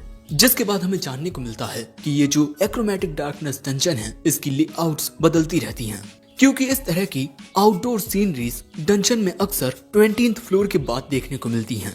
लेकिन इस डंजन में तो ये सेकंड फ्लोर पर ही देखने को मिल गया। और इस जगह पर हवा भी काफी तेज चल रही थी, जिस वजह से इनका हवा को मापने का डिवाइस भी यहाँ काम नहीं करता। युग कहता है कि आज वो अपने साथ दूर तक का देखने के लिए टेलीस्कोप भी नहीं लाया, पर तभी रिन बताती है कि वो टेलीस्कोप आई नामक स्पेल का यूज कर सकती है। जिसके बाद दूर तक का देखने के लिए जो रिन होती है वो युग के कंधों पर चढ़ जाती है। जिसके बाद रिन टेलीस्कोप आई का यूज करती है, पर उसे दूर दूर तक भी कोई भी मॉन्स्टर दिखाई नहीं देता। लेकिन अपने दूसरी ओर देखने पर उसे एक छोटा सा घर देखने को मिलता है, लेकिन इतना गौर से देखने पर उसकी आंखें दर्द करने लगती हैं। सो युग कहता है कि इतना जानना ही हमारे लिए काफी होगा। जिसके बाद ये सभी उसी घर की ओर आगे बढ़ने लगते हैं। यहाँ युग कहता है कि डंजन में टूटी फूटी बिल्डिंग्स का मिलना काफी आम बात है, लेकिन एक सही सलामत घर ये काफी अजीब है। साथ ही युग को ये भी लगता है कि ये जो सूरज है वो कोई आर्टिफैक्ट है जो इस पूरी जगह को रोशनी देने का काम कर रहा है। और शायद से इस सूरज के ढलते ही हम लोग किसी ट्रैप में फंस जाएंगे, इसीलिए हमें सारा का सारा काम सूरज की रोशनी में ही करना होगा। जिसके बाद ये लोग उस घर के पास पहुंच जाते हैं। घर को देखने पर लगता है कि ये नया नया बना है, पर इसके अंदर किसी भी टाइप का माना नहीं है। पर युग कहता है कि ये कितनी अजीब बात है कि एक डंजन के अंदर एक बिल्कुल नया घर है। पर तभी उस घर के अंदर से एक बूढ़ी आंटी निकल कर कहती हैं, काफी लंबे वक्त के बाद मेरे यहाँ मेहमान आए हैं, क्या आप लोग चाय पीना चाहेंगे? युग हैरान होकर कहता है किसी भी शख्स का डंजन में रहना नामुमकिन है, आखिर ये क्या है? मरीना पूछती है आप कौन हो आंटी और आप यहाँ क्यों रहती हो? वो कहती हैं ये काफी लंबी कहानी है, चलो अंदर बैठकर आराम से बात करते हैं। युग कहता है माफ करना, हम एडवेंचरर्स इस वक्त एक डंजन में हैं, हम आपका ऑफर एक्सेप्ट नहीं कर सकते। पर दोस्तों अगले ही पल में ये सूरज ढल जाता है और इनके सामने का घर अचानक ही बड़ा होने लगता है। युग समझ जाता है कि ये सब एक इल्यूजन है, लेकिन इन सबको कुछ समझ नहीं आता। ये जगह अचानक ही बदलने लगती है और अचानक ही युग के सामने खड़ी ये आंटी अपने असली रूप में आ जाती है और फिर युग के करीब आकर कहती है तुम तो वाकई काफी समझदार हो जो इस घर के अंदर नहीं आए। जिसके अगले ही पल में वो छोटा सा घर इस बड़े से मेंशन में तब्दील हो जाता है और अब वो मोहतरमा आती हैं अपने वाकई असली रूप में। ये हैं the pale immortal ruler lady Persephone, वो देवी जो जिंदगी और मौत को बदल सकती है। ये कहती है मैं हजारों सालों से मरे हुए लोगों को मोक्ष का रास्ता दिखा रही हूँ और तुम लोग इस जगह आ पहुंचे हो। अब तुम में से कोई भी यहाँ से जिंदा वापस नहीं जा सकता। अब तुम सभी अनंत काल तक यहाँ मेरी सेवा करोगे। पर तभी युग इसके सामने झुककर कहता है the great goddess of the immortal ruler, मैं आपसे वादा करता हूँ मेरे जीवन के अंतिम दिनों में मैं आपसे मिलने फिर आऊंगा और फिर हमेशा आपकी सेवा करूंगा। ये बात सुन वो गॉडेस युग के करीब आकर कहती है तुम अपना ये वादा हमेशा याद रखना। और उसके ये कहते ही हम देखते हैं कि युग के शरीर पर एक अजीब सा निशान आ जाता है। फिर अगले ही पल में युग सभी को यहाँ से भागने को कहता है। ये सभी तेजी से यहाँ से भागने लगते हैं। युग अपने फिजिकल इंचेंट का यूज करके सभी की फिजिकल पावर को बढ़ा देता है, जिससे इनके दौड़ने की स्पीड और भी तेज हो जाती है। और फिर हमें जानने को मिलता है कि ये लोग इस वक्त जिस जगह पर हैं उसे द लैंड ऑफ डेड कहते हैं। इस जगह का काला साया इन लोगों को पकड़ने के लिए इनकी ओर आ रहा था, पर ये लोग वक्त रहते उस जगह से बाहर निकल आते हैं और इतना ज्यादा भागने की वजह से अब ये सभी काफी थक चुके हैं। यहाँ पर युग अपनी लाइव स्ट्रीमिंग को ऑफ कर देता है और दोस्तों इस वक्त यूक अपने रिफ्रेश माना का भी यूज नहीं कर सकता, क्योंकि द लैंड ऑफ डेड में जाने की वजह से उसका भी माना पूरी तरह से खत्म हो चुका है। जिसके बाद यूक अपने चेहरे का निशान देखता है। यहाँ रेन कहती है, मुझे माफ कर दीजिए, मुझ में अभी इतनी ताकत नहीं कि मैं आपके इस कर्ज को हटा दूं। सो यूक कहता है कि चिंता मत करो, मैं मंदिर में जाकर इसे हटवा लूंगा। जिसके बाद ये सभी खाना खाते हैं। जिसके बाद यूक इन सबको बताता है कि जिस जगह पर ये लोग गलती से पहुंच गए थे वो ग्रे फील्ड थी, जिसका जिक्र रेमाजूर का एपिक में देखने को मिलता है। और यूक ने जो वादा उस गॉडेस से किया, बिल्कुल वही वादा रेमाजूर का एपिक के प्रोटागोनिस्ट ने भी किया था, और ऐसा करके ही वो जिंदा बच पाया था। वो जगह जहाँ पर द इमॉर्टल रूलर लेडी पर्सिफोन राज करती हैं, वो एक अलग ही दुनिया है। वहाँ दिन में सबको जिंदगी मिलती है और रात में मौत, और वहाँ पर ये साइकिल हमेशा चलता रहता है, इसका कोई अंत नहीं है।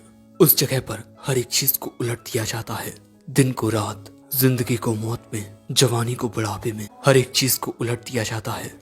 और एक्रोमेटिक डार्कनेस डंजन ही इकलौता ऐसा डंजन है जिसमें एबिस गेट है।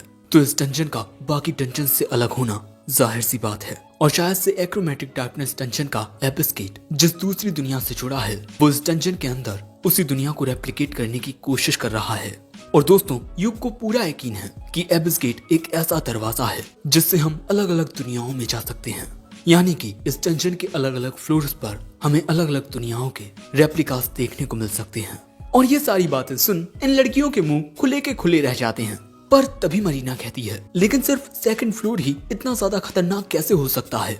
सो यूक कहता है कि शायद से ये सेकंड फ्लोर नहीं बल्कि 13th फ्लोर है, जिसे वैनगार्ड ने 20 साल पहले कन्क्वर किया था। यानी कि ये लोग जिस सेकंड फ्लोर पर गए थे वो असल में सेकंड फ्लोर था ही नहीं। जिस पर मरीना कहती है कि शायद से ये डंजन खुद को बदलता रहता होगा, जिससे इसके फ्लोर्स भी ऊपर नीचे होते रहते हैं। ये सब समझने के बाद यूक कहता है, अब हमें क्या करना चाहिए? रेन और सिल्क कहती हैं, हम सभी ही बहुत ज्यादा थक चुके हैं, हम सबको थोड़ा आराम कर लेना चाहिए। मरीना और रेने कहती हैं, थोड़ा आराम करने के बाद तुम जो डिसीजन लोगे हम वही करेंगे। जिसके बाद ये सभी यहीं एक बिस्तर लगाकर आराम करने लगते हैं। लेकिन अगले सीन में जैसे ही यूक की आंख खुलती है वो अपने सामने साइमन को देखता है। दोस्तों साइमन ने यूक को बांध दिया था। यूक उससे पूछता है, तुम यहाँ क्या कर रहे हो साइमन? साइमन बताता है कि वो शुरुआत से ही इनका पीछा कर रहा था और यहाँ पर ये चारों लड़कियां अभी भी बेहोश होती हैं। यूक पूछता है, तुमने इनके साथ क्या किया? कैमिलिया बताती है कि कुछ भी नहीं, बस इन्हें कुछ वक्त के लिए सुला दिया है।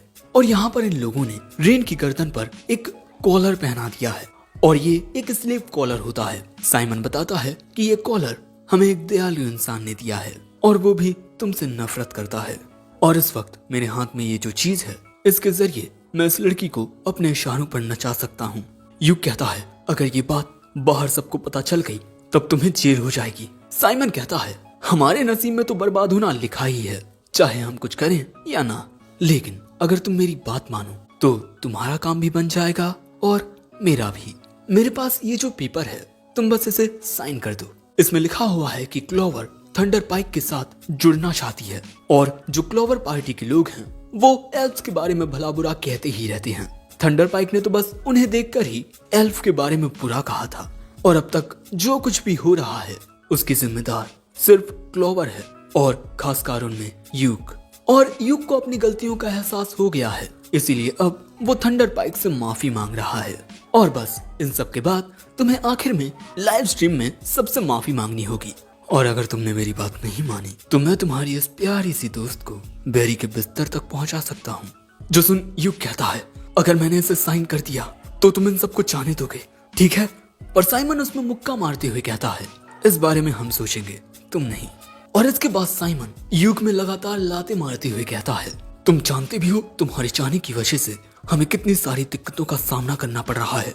पर तभी बेरी और कैमिलिया कहते हैं, अरे उसे इतना मत मारो वरना वो मर जाएगा। साइमन कहता है, ठीक है, मैं इस यूक को नहीं मार सकता, लेकिन मैं इस नीली बालों वाली लड़की को, इस ब्लैक एल्फ को मारने का आदेश देता हूँ।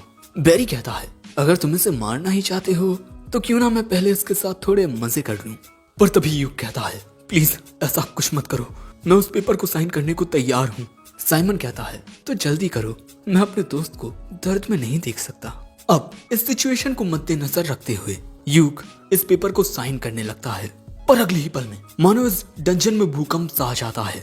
लेकिन अगले ही पल में जैसे ही वो भूकंप शांत होता है, साइमन यूक से कहता है जल्दी इसे साइन करो। पर यूक कहता है मुझे कुछ गड़बड़ लगती है। और अगले ही पल में फिर से इस डंजन में भूकंप आने लगता है। तभी अचानक इनके नीचे की जमीन टूटने लगती है। साइमन, कैमेलिया और बैरी नीचे गिर जाते हैं। तभी यूक इन लड़कियों के पास आ जाता है, लेकिन अगले ही पल में उनके नीचे की जमीन भी टूट जाती है और ये सब भी नीचे गिरने लगते हैं। लेकिन अगले ही पल में हम देखते हैं कि कोई यूक और इन सबको गिरने से बचा लेता है और ये सभी सही सलामत नीचे आ जाते हैं। दोस्तों, इन सबको बचाने वाली जैमी होती है, लेकिन इन सब के नीचे गिरने की वजह से शायद से इनकी हड्डियां टूट गई हैं, जिस वजह से ये हिल तक नहीं पा रहे। और अगले ही पल में इनके सामने बहुत ही सारे ऑर्क्स आ जाते हैं, जो देखकर जैमी तुरंत साइमन के करीब आकर उसके बगल में से यूक का थैला लेकर उसे यूक को लौटा देती है। अपने बैग से यूक तुरंत स्क्रोल ऑफ सेंचुरी निकालता है। इस स्क्रोल से निकलने वाली रोशनी से वो ऑर्क्स अपनी जगह पर रुक जाते हैं, जिसके बाद जेनी अपने मैजिक का यूज करके इन सभी लड़कियों को नींद से जगा देती है। जागते ही हम देखते हैं कि रेन भी अपनी मैजिकल पावर से यूक की मदद करने लगती है। और अगले ही पल में हम देखते हैं कि यूक द स्क्रोल ऑफ एग्जिट निकालकर इन सबको अपने पास आने को कहता है। अगले ही पल में उस स्क्रोल की वजह से इन सब के नीचे कुछ सर्कल्स क्रिएट हो जाते हैं। यूक जेमी से साइमन और बाकी सबकी मदद करने को कहता है। वो कहती है हमारे तुम्हारे साथ इतना बुरा करने के बावजूद भी तुम हमारी मदद करोगे। पर यूक कहता है कि उनके साथ क्या करना है ये कानून तय करेगा, हम नहीं। लेकिन अगले ही पल में हम देखते हैं कि साइमन रेन की गर्दन पर अपनी तलवार रख देता है, जिससे रेन का बैरियर टूट जाता है और ऑर्क्स इनकी ओर आगे बढ़ने लगते हैं। मरीना और रेन ने तुरंत जाकर कुछ ऑर्क्स का सामना करती हैं।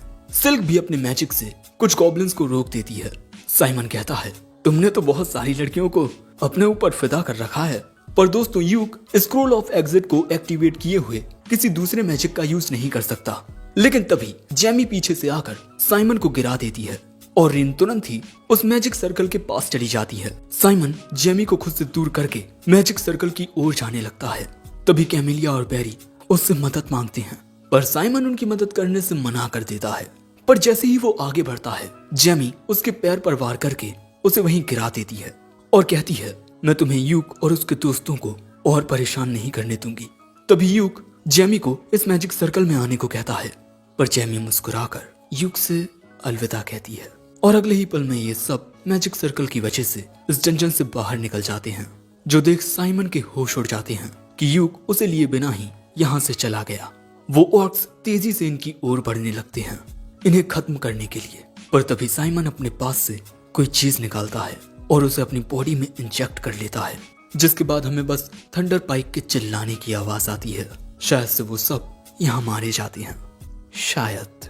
पर ये एपिसोड यहीं एंड होता है। एपिसोड 8 की शुरुआत में हमें जेमी का एक रिकॉर्डेड वीडियो देखने को मिलता है। वो बताती है कि जब उसका भाई बीमार पड़ गया था तब उसके लिए दवाइयों का इंतजाम यूक करता था, जो काफी ज्यादा महंगी आती थी। पर मुझे ये बात पता नहीं थी, इसीलिए मैंने कभी भी उसे दवाइयों के पैसे नहीं दिए। और यूक के पार्टी से जाने के बाद ही मुझे उसकी असली अहमियत समझ आई कि वो किस तरह हम सभी का ख्याल रखता था। काश मैं उससे खुद माफी मांग पाती। यूक बड़े दिल वाला है, वो पक्का मुझे माफ कर देता और फिर शायद मुझे क्लोवर में ज्वाइन होने को भी कहता। पर अब शायद बहुत देर हो गई है। पर काश मैं भी क्लोवर का हिस्सा बन पाती। वैसे मैं आपको बता दूं कि थंडर पाइक ने अब तक जितने भी गुनाह किए हैं उनका काला चिट्ठा इस मैजिक जैम में मौजूद है। ये तुम्हारे काम आएगा और सच में मुझे माफ कर देना यूक। और दोस्तों, यही recorded video guild master the clover को दिखाते हैं और यही देख यूक कहता है जेमी ने हमें बचाने के लिए सब कुछ किया, पर मैं उसे वही मरने के लिए छोड़ आया। तभी रेन कहती है तुम खुद को इसका दोष मत दो, तुम्हारे पास कोई और दूसरा चारा नहीं था। तभी गिल्ड मास्टर कहते हैं मैं तुम्हें इस बारे में बताने नहीं वाला था, पर हमें उस डंजन में से एक सिग्नल आ रहा है। जिसके बाद ये लोग उस सिग्नल को सुनते हैं जिसमें से जेमी की आवाज आ रही थी। वो बताती है कि एक्रोमेटिक डार्कनेस डंजन बदल रहा है। गिल्ड मास्टर कहते हैं ये तो पक्का है कि ये आवाज जेमी की है, लेकिन हमें समझ नहीं आ रहा कि हम उसके लिए मदद भेजें या नहीं। पर तभी यूक कहता है मैं उसकी मदद के लिए खुद जाना चाहता हूँ। गिल्ड मास्टर कहते हैं बेवकूफों जैसी बात मत करो, तुम्हारे पुराने जख्म अब तक भरे नहीं हैं। पर यूक कहता है वो मेरी दोस्त है और मैं उसकी मदद के लिए जाऊंगा। आप बस एक और स्क्रोल ऑफ एग्जिट का इंतजाम कर दीजिए, मैं आपको उसके पैसे दूंगा। पर गिल्ड मास्टर ये कहकर चले जाते हैं कि पहले मैं इस बारे में सोचूंगा। सो अब यूक कहता है तो अब मैं उसकी मदद के लिए अकेला ही जाऊंगा। पर सभी लड़कियां कहती हैं कि जेमी ने हम सबकी भी जान बचाई है, हम सब भी आपके साथ आएंगे। जिसके बाद हम देखते हैं कि यूक रेन की गर्दन पर लगा वो स्लिप कॉलर देखने लगता है और इसके बाद वो कुछ मंत्रों का जाप करता है, जिससे अगले ही पल में जेमी का वो स्लिप कॉलर टूट जाता है। रेन हैरान होकर कहती है, ये कौन सा स्पेल था जिसने स्लिप कॉलर को तोड़ दिया? यूक बताता है कि ये एक डार्क स्पेल था, शायद से मेरे चेहरे पर इस मार्क की वजह से मेरे अंदर कुछ नए स्पेल्स और स्किल्स आ गई हैं, इसीलिए अब हम इसके बारे में चर्च को नहीं बताएंगे। वो लड़कियां कहती हैं, क्या आप श्योर हैं? क्योंकि सो यूक कहता है, मैं बिल्कुल ठीक हूँ, शायद वो गॉडेस ऑफ डेथ मुझे थोड़ा पसंद करती हैं। जिसके बाद यूक अपने चेहरे से उस मार्क को गायब कर लेता है और अब ये लोग जेमी को बचाने के लिए जाने ही वाले थे कि तभी कोई इनके घर का दरवाजा खटखटाता है और भाई लोग ये होता है सालास यानी साला। अब ये सभी उसके जोर जोर से चिल्लाने की आवाज सुनते हैं। सो अब यूक बाहर आता है। साला कहता है, अपने मास्टर को कोई इतना इंतजार करवाता है क्या? सो यूक कहता है, तुम फिर आ गए अपना नुकसान करवाने। सो साला यूक की ओर मुक्का बढ़ाते हुए कहता है, रुक अभी करता हूँ तेरा नुकसान। सो यूक साला के मेन अंग पर मारते हुए कहता है, देखो हो गया ना फिर से तुम्हारा नुकसान। और तभी उसके पीछे मौजूद गार्ड्स को नेने और मरीना मारकर बेहोश कर देती हैं और यूक साला को बताता है कि अगर वो साइमन की वजह से यहाँ आया है तो उसके लिए पूरी खबर है, साइमन मर चुका है। ये बात सुन साला पैनिक होकर इस डिवाइस को बाहर निकाल लेता है जिससे स्लिप्स कंट्रोल होते हैं, जिसे देख यूक समझ जाता है कि साला ही वो दयालु अच्छे दिल का मानुष था जिसने साइमन की मदद की। पर तभी साला इस डिवाइस के जरिए अपने गुलाम को बुलाता है। उसके ऐसा करने से रेन बाहर आती है। साला को लगता है कि अब रेन उसकी गुलाम बन चुकी है, पर तभी रेन उसके पास आकर उसके मुंह पर जोर से मारती है। सालास वहीं धराशाही हो जाता है और इससे पहले कि रेन सालास का कचंबर बनाती यूक उसे रोक देता है। ये एक बहुत बड़ा मर्चेंट है, इसे मारना बहुत दिक्कत दे सकता है, इसीलिए अब रेन साला को नहीं मारती। लेकिन अगले ही पल में वो उस स्लेव कॉलर को साला की गर्दन पर रखती है और वो स्लेव कॉलर उसकी गर्दन पर आ जाता है। जिसके बाद वो उससे कहती है, अगर तुम अगली बार मेरी नजरों के सामने आए तो मैं तुम्हें मार दूंगी। और इसके बाद वो यूक का हाथ थाम कर कहती है, मैं सिर्फ यूक की हूँ। और ये बात सुन सभी लड़कियों के साथ साथ यूक भी हैरान हो जाता है। जिसके बाद हम देखते हैं कि यूक सालास के पास आकर उसके सिर पर हाथ रखकर उस पर एक कर्ज लगा देता है, जिससे सालास अब जलने लगता है। और दोस्तों, अब अगर साला कभी भी द क्लोवर में से किसी के भी करीब आया तब उसका दिल फट जाएगा। और आखिर में यूक उससे कहता है, अब हमसे दूर रहना। अब यहाँ साला बहुत घबरा जाता है। जिसके बाद यूक मरीना और नेने से कहकर साला को कानून की गिरफ्त में दे देता है। अगले सीन में ये सभी अपने सभी आइटम्स देख रहे हैं। इनके पास लगभग सारी चीजें हैं सिवाय स्क्रूल ऑफ एग्जिट के। पर तभी कोई इनका दरवाजा खटखटा कर कहता है, मैं ल्यूसेंट ऑफ स्कॉटिया हूँ। जिसके बाद यूक दरवाजा खोलता है और सामने ये बंदा होता है, लीडर ऑफ स्कॉटिया ल्यूसेंट। और वो यूक के पास आकर एक स्क्रूल निकालता है और कहता है, तुम्हें एक्रोमैटिक डार्कनेस डंजन में जाने के लिए यही चाहिए था ना? मैं बस तुमसे एक सवाल पूछूंगा, तुम एक्रोमैटिक डार्कनेस डंजन में क्यों जाना चाहते हो? यूक कहता है, अपने दोस्त को बचाने के लिए, क्योंकि उसने हम सबकी जान बचाकर अपनी जान दांव पर लगाई। ये सुन ल्यूसेंट वो स्क्रूल यूक को दे देता है और ये कहकर चला जाता है कि तुम अपने दोस्त को बचाने जा रहे हो, गुड लक। ल्यूक उसके सामने झुककर उसे शुक्रिया कहता है और नेने के जरिए हमें पता चलता है कि ल्यूसेंट आखिर इनकी मदद के लिए क्यों आया था। उसके शुरुआती दिनों में उसकी पार्टी एक डंजन में गई और वहां उसके कई सारे दोस्त मारे गए। अब अगले सीन में हम इन सभी को एक्रोमैटिक डार्कनेस डंजन के दरवाजे के पास देखते हैं। गिल्ड मास्टर इन्हें बताते हैं कि डंजन को सील करने का आदेश दे दिया गया है और अगर तुम अब भी इसमें जाने की जिद करते हो तो मुझे तुम्हें सजा देनी होगी। लेकिन यूक अंदर जाने का फैसला कर चुका था। गिल्ड मास्टर पूछते हैं, तुम जेमी को ढूंढोगे कैसे? यूक कहता है, जितना अब तक मैंने इस डंजन को समझा है, इसके फ्लोर्स और जगहें बदलती रहती हैं। और जब अपनी जवानी के दिनों में मामर और गिल्ड मास्टर इस डंजन में गए थे डीमन किंग को सील करने के लिए, तब इनका यही मानना था कि ये फ्लोर इस डंजन की सबसे गहरी जगह है, इसीलिए ये सारे एडवेंचर्स उस जगह पर पहुंच गए। लेकिन यूक की पार्टी इस डंजन में एबनॉर्मेलिटीज चेक करने के लिए गए थे, इसीलिए ये लोग एक अजीब जगह पर पहुंच गए। इसका मतलब ये डंजन आपकी इच्छा अनुसार आपको अपनी मनचाही जगह तक पहुंचा देता है। और इस वक्त यूक की तो यही इच्छा है कि वो जेमी को बचाए। अब ये सब सुन गिल्ड मास्टर कहते हैं, ठीक है, मैं तुम्हें अंदर जाने की इजाजत देता हूँ, लेकिन ये अनऑफिशियली है। यूक कहता है, चलो अब चलते हैं।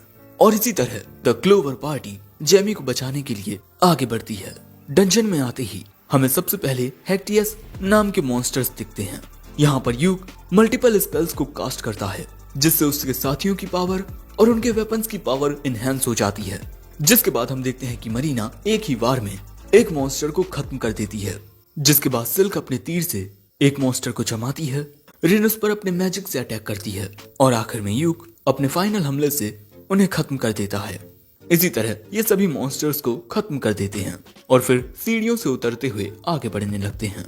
यूक जेमी को बचाने के बारे में ही सोच रहा था, तभी इनके सामने की जगह बदल जाती है। ये लोग एक अलग ही फ्लोर पर पहुंच जाते हैं। यहाँ काफी सारी टूटी फूटी बिल्डिंग्स हैं और शायद से जेमी यहीं पर है। तभी नेने को यहाँ ताजा खून दिखता है। ये सभी तेजी से भागते हुए उन खून के निशानों को फॉलो करने लगते हैं और ये लोग एक कॉलोनी जैसी जगह पर पहुंचते हैं और यहाँ इन्हें सामने दिखती है जेमी, जो कि बहुत घायल थी। पर अगले ही पल में यूक के होश उड़ जाते हैं। उसे सामने देखने को मिलता है वो चेहरा जिसे देखने की उसे उम्मीद नहीं थी। साइमन अभी भी जिंदा था और इन सभी को साइमन के अंदर से एक बहुत ही खतरनाक ऑरा महसूस हो रहा था, बिल्कुल शैडो स्टॉकर की तरह।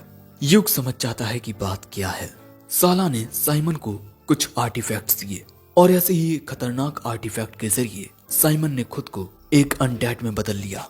साइमन कहता है, अब तक तुम्हारी वजह से मैंने जो कुछ सहा है, अब तुम्हें उसकी सजा मिलेगी और सजा मौत है। और अगले ही पल में उसकी बॉडी से जो ऑरा निकलता है, उसका प्रेशर इन सबको महसूस होता है। तभी मरीना साइमन पर हमला करने चाहती है। यूक मल्टीपल स्पेल्स कास्ट करके उसकी पावर को एनहेंस कर देता है, जिसके बाद वो साइमन से लड़ने लगती है। साइमन एक जोरदार हमला करके मरीना को दूर खिसका देता है, लेकिन फिर भी मरीना साइमन से लड़ना जारी रखती है और अगले ही पल में वो साइमन के एक हाथ को काट देती है, जिससे साइमन को दर्द तो बहुत होता है, लेकिन अगले ही पल में वो अपने हाथ को रीजनरेट भी कर लेता है और कहता है, देखो जरा, अब मैं अमर हो चुका हूँ। सच कहूँ यूक, तो मुझे तुमसे बहुत जलन होती है। सारी लड़कियां तुमसे प्यार कर बैठती हैं, क्योंकि ये एनिमे है। रियल लाइफ होती तब तुम्हें कोई पूछता भी नहीं। यूक, आज मैं तुमसे तुम्हारी सारी खुशियां छीन लूंगा। जिसके बाद साइमन इनकी ओर अपनी डार्क पावर से हमला करता है। यूक उससे बचने के लिए स्क्रोल ऑफ लाइट का यूज करता है। दोस्तों, अब साइमन कोई इंसान नहीं रहा, इसीलिए यूक जेमी को बचाने के लिए अब साइमन को खत्म कर देगा। जिसके बाद इन सब की लड़ाई साइमन के साथ शुरू हो जाती है। अब एक के खिलाफ यहाँ पर बहुत सारे दोगले लोग थे, तो जाहिर सी बात है वो साइमन को जकड़ लेते हैं, लेकिन साइमन डार्क पावर का यूज करके रिलीज हो जाता है और फिर साइमन और यूक के बीच लड़ाई होने लगती है। यूक साइमन पर बहुत सारे हमले करता है, लेकिन साइमन लगातार डीजनरेट होता रहता है। साइमन कहता है, तुम अब मुझे नहीं मार सकते, लेकिन मैं तुम्हें और तुम्हारे दोस्तों को खत्म कर दूंगा। तुम मुझे मरने के लिए छोड़कर कैसे जा सकते थे? ये बात सुन यूक को उसका और साइमन का बचपन याद आता है और इसीलिए अब वो अपनी डार्क पावर से एक स्पेल कास्ट करने लगता है। वो यूज करता है ग्रेट 5 मैजिक का प्रीसेमेटिक मिसाइल और ये हमला सीधा जाकर साइमन में लगता है, लेकिन साइमन को इससे खरोंच तक नहीं आती। लेकिन अगले ही पल में साइमन की बॉडी से लाइट निकलने लगती है और साइमन अंदर से फटना शुरू हो जाता है और अब यूक वहां से जाने लगता है और हमें पता चलता है कि अभी जिस स्पेल का यूक ने यूज किया वो तब तक एक्टिवेट रहता है जब तक उसका टारगेट मर नहीं जाता। और साइमन का मरना तो नामुमकिन है, क्योंकि अब वो एक अनडेड है, यानी कि वो हमेशा इसी तरह तड़पता रहेगा। लेकिन साइमन के साथ ऐसा करके यूक को खुशी नहीं होती। दूसरी ओर रिन जेमी को हील करने की कोशिश कर रही थी, लेकिन उसका घाव बहुत गहरा होता है। तभी जेमी थोड़ा होश में आकर यूक को देख मुस्कुराती है। तभी रिन एक हीलिंग पोशन निकालकर उसे जेमी के जख्म पर डालती है, लेकिन इससे भी उसका जख्म नहीं भरता। जेमी कहती है, मुझे बचाने की कोशिश मत करो, अब मेरा वक्त आ गया है। लेकिन यहाँ यूक फिर से डार्क मैजिक का यूज करता है, जिससे जेमी का जख्म पल भर में भर जाता है। सभी ये देख हैरान हो जाते हैं। जेमी बच चुकी है, लेकिन तभी वो बेहोश हो जाती है। वैसे एक बात नोटिस की तुमने, यूक हमेशा लड़कियों को तो बचा ही लेता है। अब जेमी सही सलामत है तो यूक वापस जाने का फैसला करता है और अब यहाँ जैसे ही रात होती है, अंधेरे की दुनिया से कई सारे शैडो स्टॉकर बाहर निकलते हैं और वो साइमन को खत्म करने लगते हैं, बहुत ही बेरहम तरीके से। और साइमन इसी तरह हमेशा तड़पता रहेगा, इसी तरह दर्द में चिल्लाता रहेगा। और यूक अपनी जेमी को लेकर साइमन को पीछे छोड़ जाने का फैसला करता है। वो स्क्रूल ऑफ एग्जिट निकालता है और अपने बचपन के दोस्त साइमन को अलविदा कहता है। एक हफ्ते बाद गिल्ड मास्टर यूक को बताते हैं कि उन्हें क्लोवर को सजा देनी होगी क्योंकि वो एक सील्ड डंजन में गए। लेकिन गिल्ड मास्टर सिर्फ क्लोवर के कुछ पॉइंट्स घटाते हैं और उन्हें 1 महीने के लिए सस्पेंड कर देते हैं।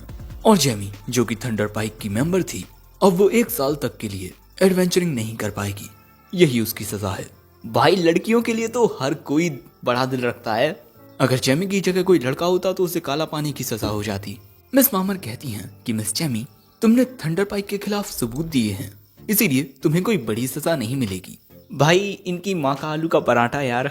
अब वहां से आते वक्त जेमी कहती है, यूक तुम्हारी वजह से मुझे कोई बड़ी सजा नहीं मिली, थैंक यू। साथ ही मैं तुमसे माफी भी मांगना चाहती हूँ। यूक कहता है, आखिर तुम कितनी बार माफी मांगोगी? जेमी कहती है, जब तक तुम मुझे माफ नहीं करोगे मैं माफी मांगती रहूंगी, क्योंकि अब मुझे खुद पर शर्म आने लगी है। मैंने तुम्हारी अच्छाई का बहुत फायदा उठाया है और उन सब के साथ तुम्हारा मजाक उड़ाया है, और साथ ही मुझे इस बात से भी नफरत है कि तुम इतनी लड़कियों के बीच रहते हो। युग घबरा कर कहता है, देखो मेरा कोई कभी गलत इरादा रहा ही नहीं। जेमी पूछती है, क्या सच में मैं भी बदल सकती हूँ? युग कहता है, तुम पहले ही बहुत बदल चुकी हो और मुझे लगता है कि मुझे थोड़ी और कोशिश करनी चाहिए थी ताकि तुम लोग मुझे थोड़ा और समझ पाते, तब शायद इन सब का अंत ऐसे ना होता। पर जेमी महाशय कहती हैं, इसमें तुम्हारी कोई गलती नहीं है, कसूर साइमन और हम सबका था। युग कहता है, मुझे हिम्मत देने के लिए शुक्रिया, चलो अब घर चलते हैं, तुम्हारा भाई इंतजार कर रहा है। लेकिन तभी जेमी मुस्कुराकर युग को दिल से शुक्रिया कहती है, जिसके बाद वो अपने घर की ओर चली जाती है और युग भी अपने घर आ जाता है जहाँ ये सब उसके आने का इंतजार कर रही थी। यह एपिसोड यहीं एंड होता है, लेकिन कहानी अभी भी बहुत लंबी है, तो इसके अगले पार्ट के लिए बहुत सारे लाइक्स और कमेंट्स कर दो। और हाँ, अगर हिंदी में एनिमे देखना पसंद हो तो कमेंट बॉक्स में एक लिंक है, तुम उस पर क्लिक करके हमें ज्वाइन करके नए नए एनिमे देख सकते हो। और हाँ, चाहो तो चैनल की मेंबरशिप भी ज्वाइन कर लो। मेंबर्स के लिए भी हम कुछ वीडियोस लेकर आने वाले हैं। And sayonara.